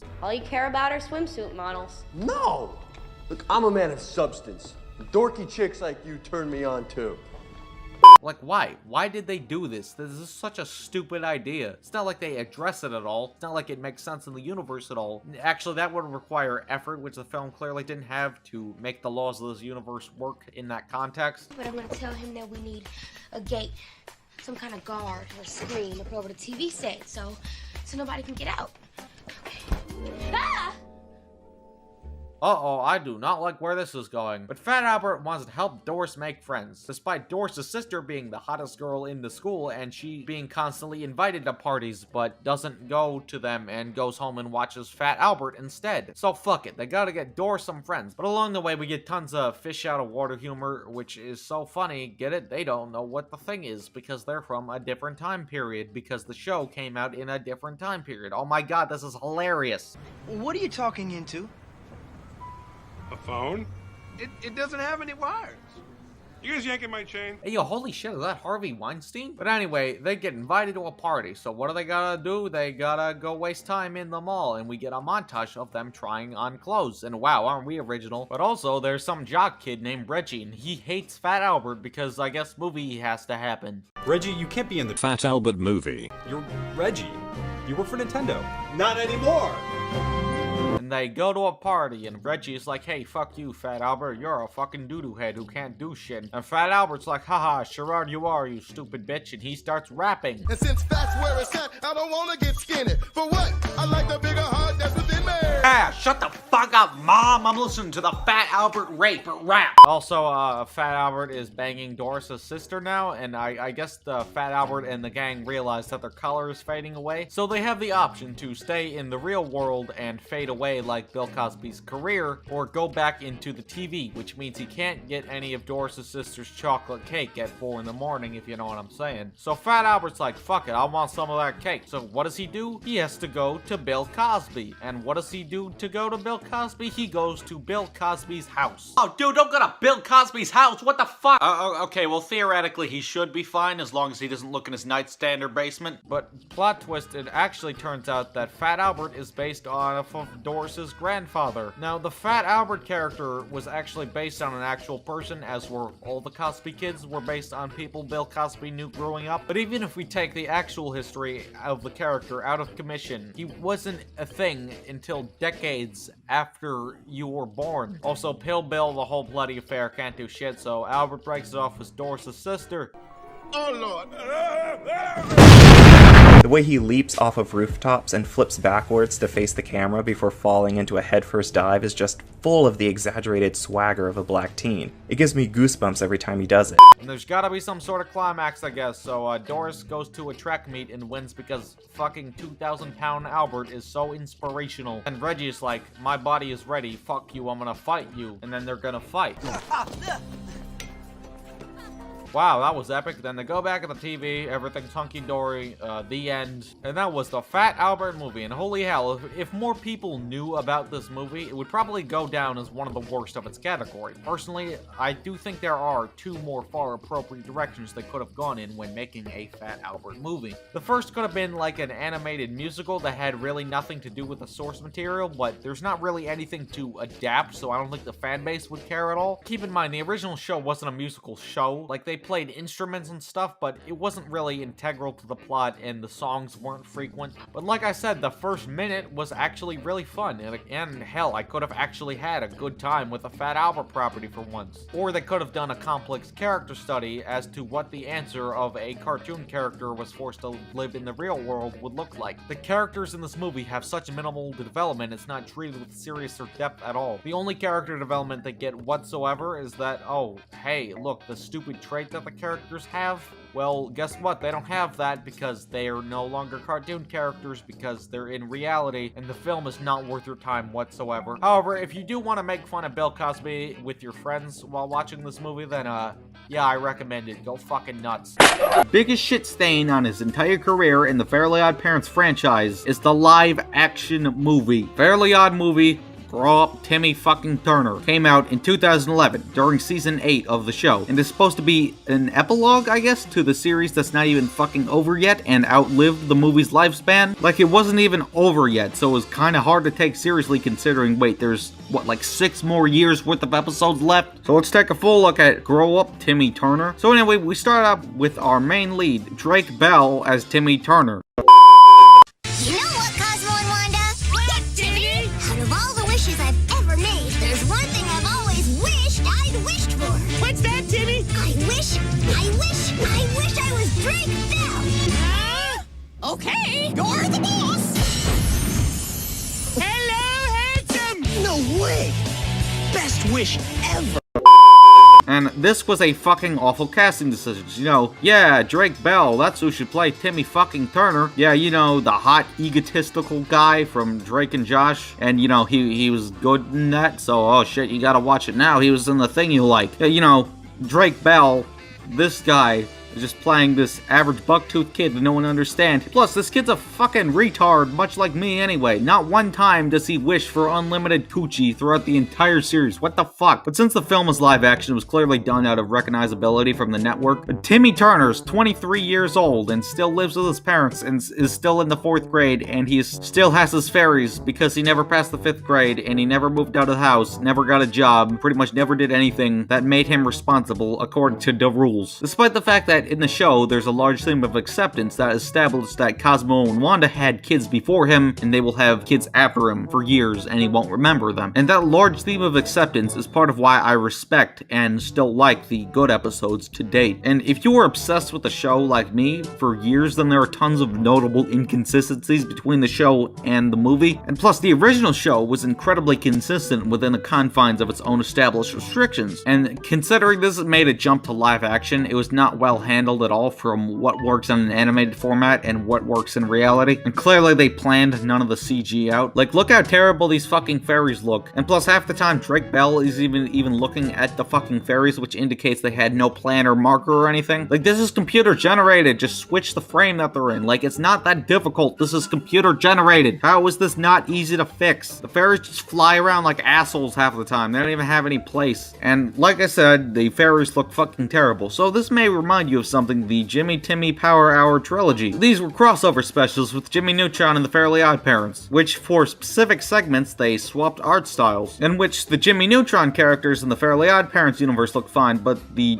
Fairly Odd Parents characters in the Jimmy Neutron universe look fucking horrendous, mainly because of the stylization of Butch Hartman's work does not translate well. But not only was it accurate to how it looked, even if it looked like shit, but it was also consistent with it. The Jimmy Neutron characters in the Fairly Odd Parents universe look consistent and good. They did an excellent job of translating the characters into the show. Like, I really don't see what's the point of fucking CGing them. I guess it's trying to be like every other live action remake that was popular at the time. It just reminds me of that segment on Declassified Survival Guide with Cosmo and Wanda in it, but they're just in the normal show's art style. Like, why couldn't you do that? That looks much fucking better than this. They're just so lazily pasted in post. It looks fucking terrible. And when the fairies talk for long periods of time, they obviously didn't expect the monologue to go on as long as it did, so they just lazily blur the background when it zooms in. The fairies just look so splatted in last minute. It doesn't help that it looks like it's a cheap made-for-Nickelodeon TV movie. Oh wait, it is. Gotcha, bitch! How does he do it?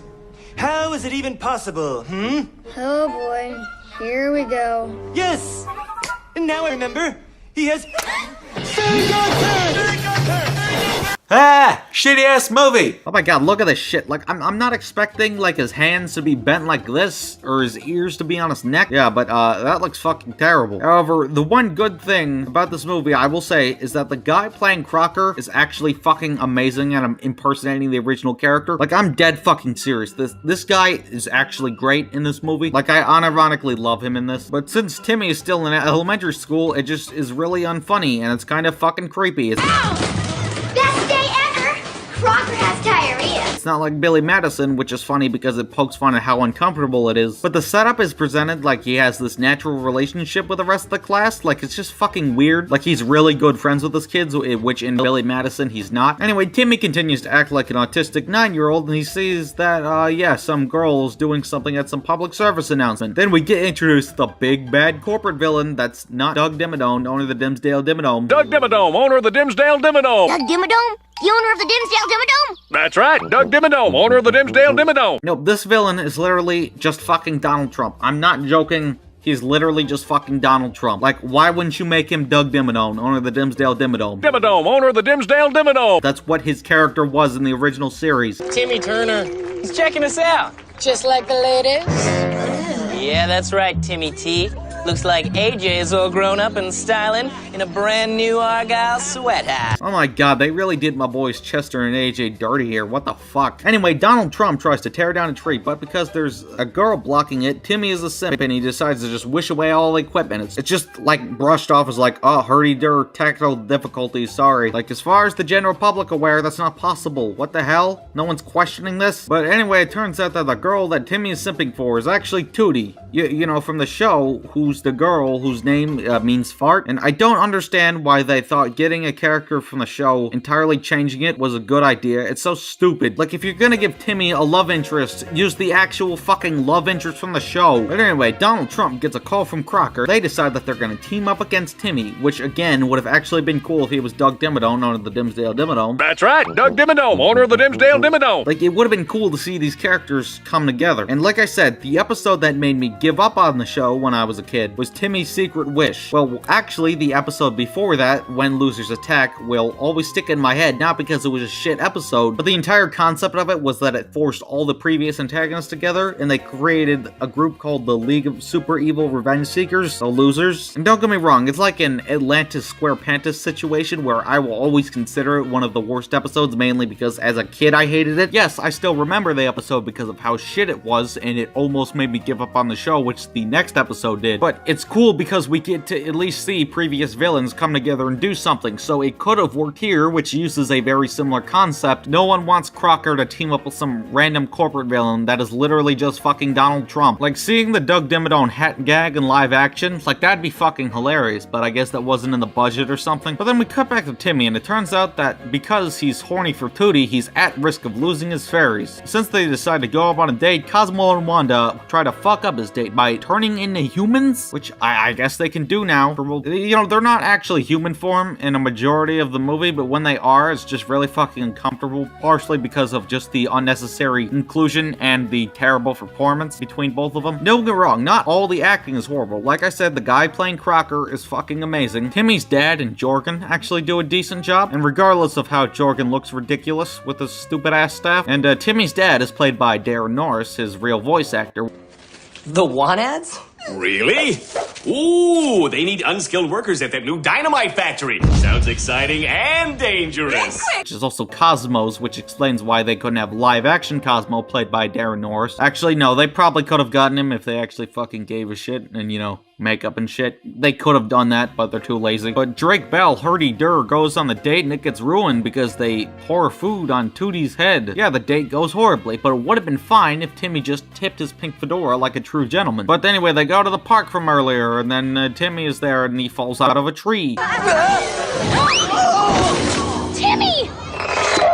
Hey! You knocked him out of the tree! Nice! Wasn't my plan, but I'll take it. What you say? Oh, that you only meant when. What happened, Timmy? I fell out of a tree? A few moments later. Grow up, Timmy Turner! Whoa, congrats guys, you said the fucking thing. They said the fucking thing. They said the fucking title of the movie. What the fuck? Anyway, Tootie finds a rabbit and she gets captured by Donald Trump. Magnate, stop Tootie! Hooray! Yay, selling an innocent woman's kidnapping. That's fucking epic. Hooray! Well, I mean, it's good that she gets to ride in a limo, right? Yeah! Well, I'm glad to see that Poof's not acting like a fucking retard. Oh yeah, Poof is in this movie, I forgot. Because, much like the original series, there's no fucking point to him at all. Now, like I've established, Poof wasn't insufferable like Sparky or Chloe or anything, but babies almost always in sitcoms are generally fucking useless. They're babies, they don't do shit. And like, why is Poof still a baby? This is set like 13 years later. I get the fairy aging scale is different, but he figured he would age like a little bit. Like, you could actually make Poof at an age where he could fucking do something. God fucking damn it, Butch Hartman. Yeah, that's right, Butch Hartman and Scott Fellows, you know, the guy who made Super Noobs, that great anime, and one of my all-time favorites, Johnny Testicles, which, if you didn't know, is epic. Okay, we want answers. Why did you resist a police officer? Why are you police officers? I blew up Malaysia. Don't worry, little fairy.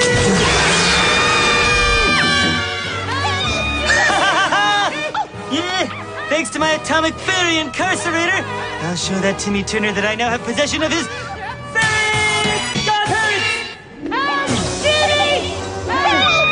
Oh, hey, look, that new Ghostbusters movie, which people are only going to like because the kid from Stranger Things is in it, maybe doesn't look that bad after all. But since both Tootie and the fairies are captured, it's up to Drake Bell to save them. But Tootie and the fairies are being held at Donald Trump's evil lair, which is just some, like, McDonald's-themed underground meth lab or something. So anyway, Donald Trump starts draining the fairies' power to make retarded wishes, which are nothing but just stupid throwaway jokes, and he brings an action figure to life, which again is just an action figure, and like, why not have it be Darth Laser or any of the superhero characters, most notably Nega Chin. I know that sounds like I said something else, but that's his actual name, guys. The Nega Chin!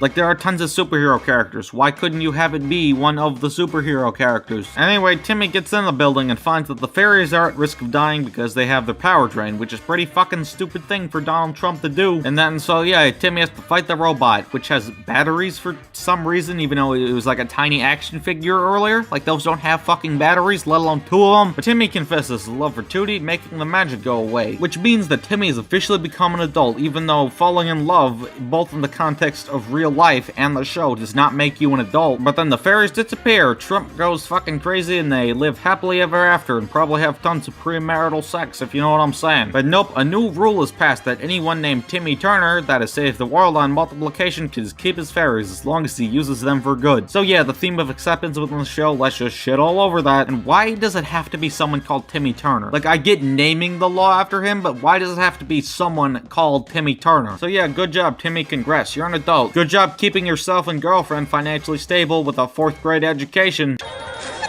Hey, I think Poof is trying to say something. Finally! His first words! Yo, man, it's gonna be so cool, man. We're gonna be bumping, man, trying to help the boys out. You know how we do it. You feel me, dog? That's gonna take some getting used to.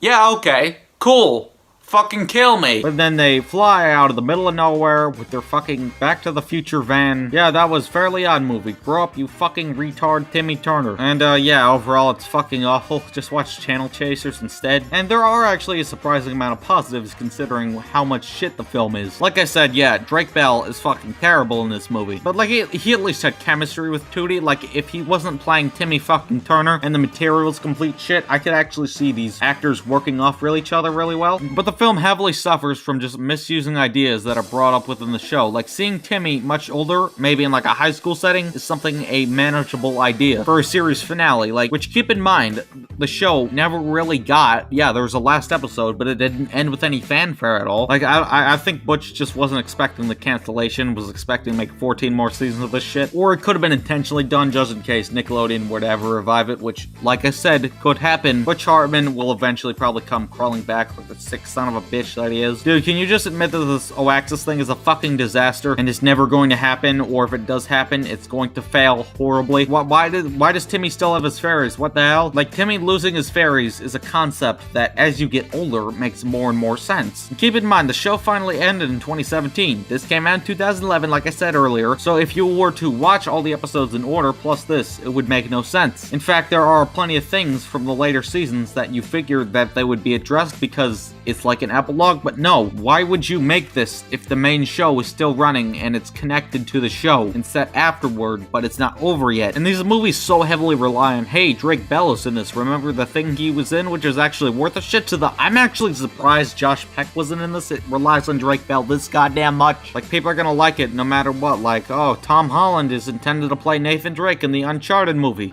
in which 90% of the audience will look at the casting direction and be like, hey, it's Tom Holland, it's the guy from the thing I like, which is actually worth the fucking shit. Better go watch it. This type of issue is especially present in Hollywood today as cinema becomes more and more of a fucking joke over time. Yeah, overall, these movies fucking suck. Yeah, you notice how I say these movies. Yep, that's right. It actually got a sequel. Not one, but 2 goddamn sequels. It got 5.8 million viewers, with its sequels getting less, but still exceptional view counts. Like, why am I complaining? I actually watched all 3 of these when it fucking came out. So let's look at the sequel, A Fairly Odd Christmas. Yep, that's right, they made a fucking Christmas sequel. So yeah, the Christmas sequel, A Fairly Odd Christmas, should actually be titled Drake Bell and his crew of fucking retards save Christmas or some shit. So we start up with Santa, who's looking pretty in shape for a guy known for his type 4 diabetes, and he's approached with an elf, which is the only elf that is an adult, let alone has dwarfism. And it turns out that kids' names are being removed from the list, and he's mad since someone else is delivering gifts for him. But anyway, we cut back to Live Along Timmy being a retard because he was allowed to keep his fairies in the last movie, so he's just going around making charitable wishes, some of which aren't very charitable at all. Like, they give some girl on the street a monster truck, so yeah, you know, that's good. Like, it's a fucking monster truck. Of course she's gonna crash into the shit and make $1 million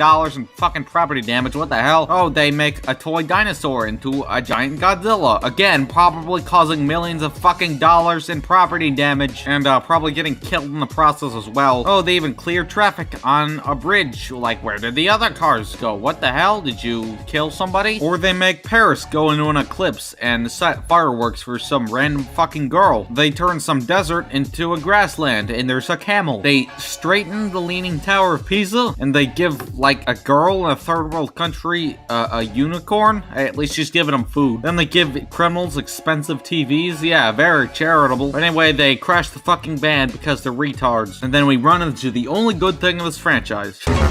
North Pole? Ridiculous! Everyone knows there's no such thing as the North Pole or polar bears. Shut the fuck up, Crocker. Yes, they do. They made a whole movie about it. So anyway, Cosmo and Wanda just meet some elves on the streets, and they're not disguised at all for some reason. Like, you realize people are gonna see you, but it turns out the fairies and the elves have some beef we don't know about, which presents another missed opportunity. Now, elves have been in the Fairly Odd Parents before, but this would be a good opportunity to incorporate another previous antagonist that have beef with the fairies. Like, why not have the anti-fairies, or say, the pixies, you know, which would work for Santa, and the elves just wouldn't give a shit. It's like, oh, I retired them, they don't want anything to do with me, we don't need the backstory, they just don't give a fuck, and Santa's just working with someone else, and the process still works the same. Like, I don't see why they wouldn't do that, which results in me not giving a fuck about the conflict because it's not consistent with the lore, and again, is a heavily missed opportunity. And if you're gonna have the characters have some notorious conflict, like, at least do a good job of establishing what it is. Like, the rivalry is not convincing at all, but then they go to the north, then Cracker, who again is unironically great in this movie, sneaks under the car. So the North Pole does exist. Apparently so do polar bears. Yo, holy shit, Norman, the motherfucking North is in this movie. Actually, no, this movie sucks. I'm sorry, Norm, but not even your thickness can save this movie.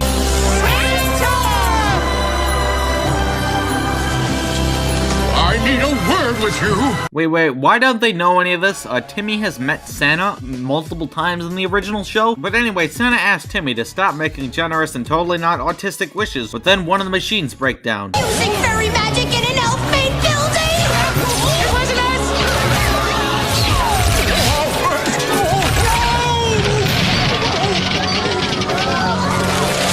Dude, what the fuck? You killed Santa. What the hell? Who's gonna watch me masturbate now? What the fuck? Good job, Rake Bell from Rake and Josh. Oh, actually, Santa's alive now, but he just has autism, much like me.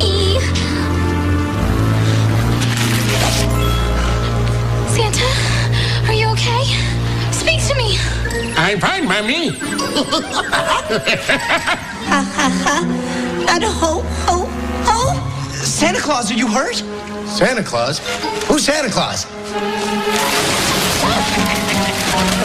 I'm the Easter Bunny.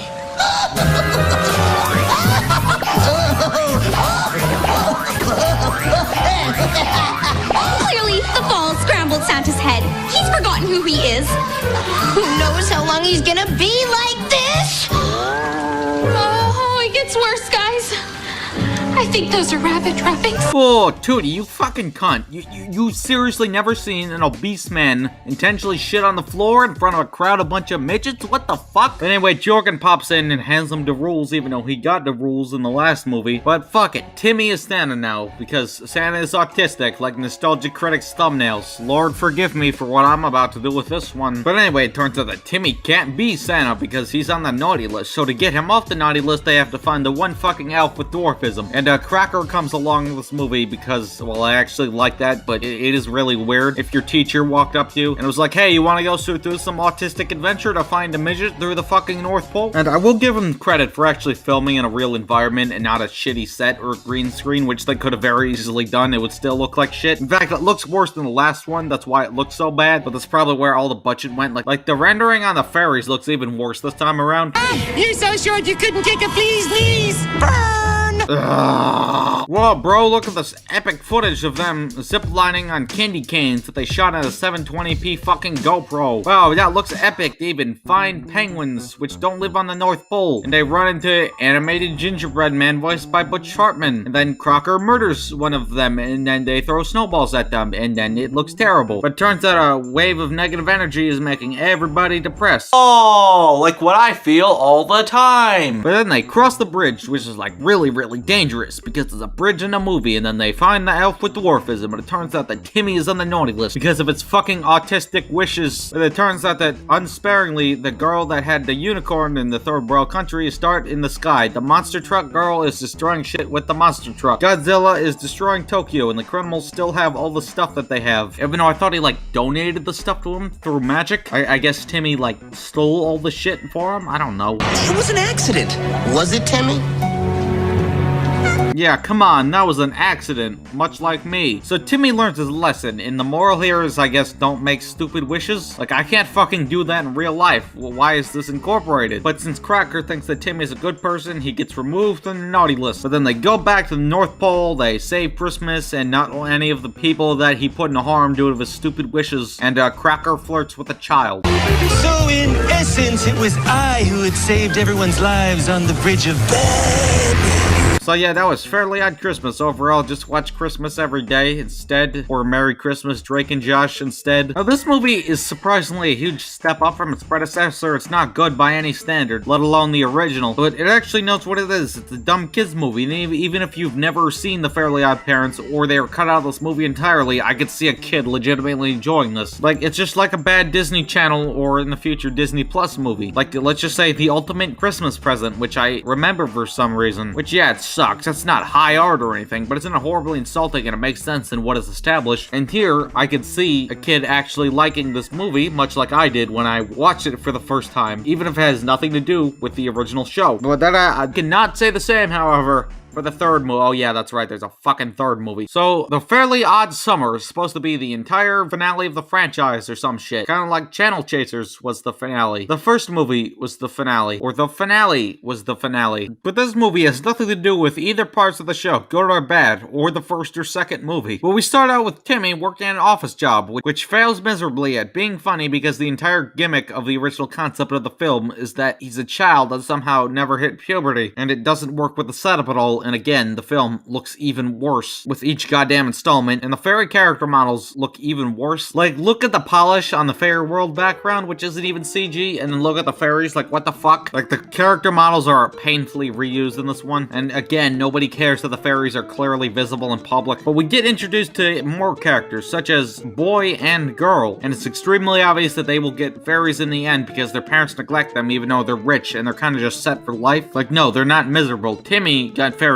because he's fucking miserable. It's like, nope, but it turns out that Tootie works at some science institution that's trying to save dolphins or some shit, and they're going to Hawaii. And Timmy takes this special chapstick for dolphins, which he accidentally takes because he uses chapstick a lot. And it turns out that his dad has a check for more than the budget of this movie, mainly because he's setting up some work thing in Hawaii. Hell, actually, Jorgen promotes him to watch over this thing which powers all the fairy magic in the world, even though it was a staff that relied on people believing them, even if it destroyed their social life like Crocker. But since Timmy realized it's portable, he's gonna go to Hawaii to give all the shit to the people that he accidentally took. But then also, Crocker and Foop decide to team up. Even though I thought they kind of made up in the second movie, they decide that they're gonna team up as pre-existing villains, much like what they should have done with the first movie with Crocker and Doug Dimmadome. That's right, Doug Dimmadome, owner of the Dimsdale Dimmadome. And then fuck it, everybody goes to Hawaii.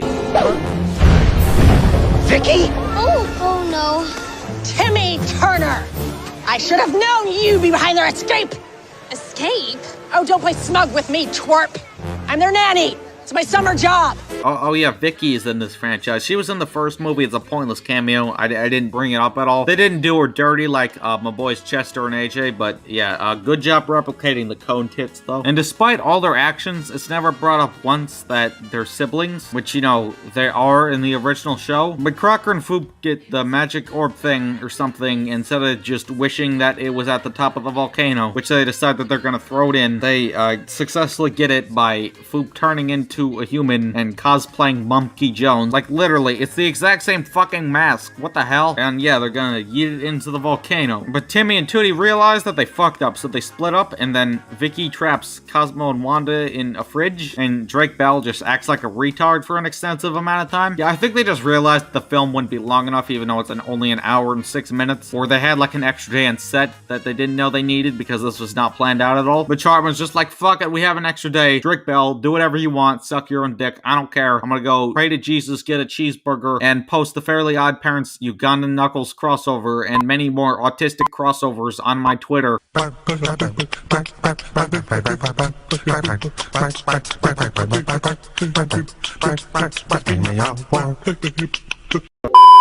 Since Drake Bell is fucking off, Tootie, boy, and girl are chasing Vicky in these stupid-ass vehicles, and then they get to the summit of the mountain, and then they try to throw it in the lava, but the Snapchat filter emojis on Cracker prevent him from doing it. But Timmy tries to take it back, but Foop is holding it, and...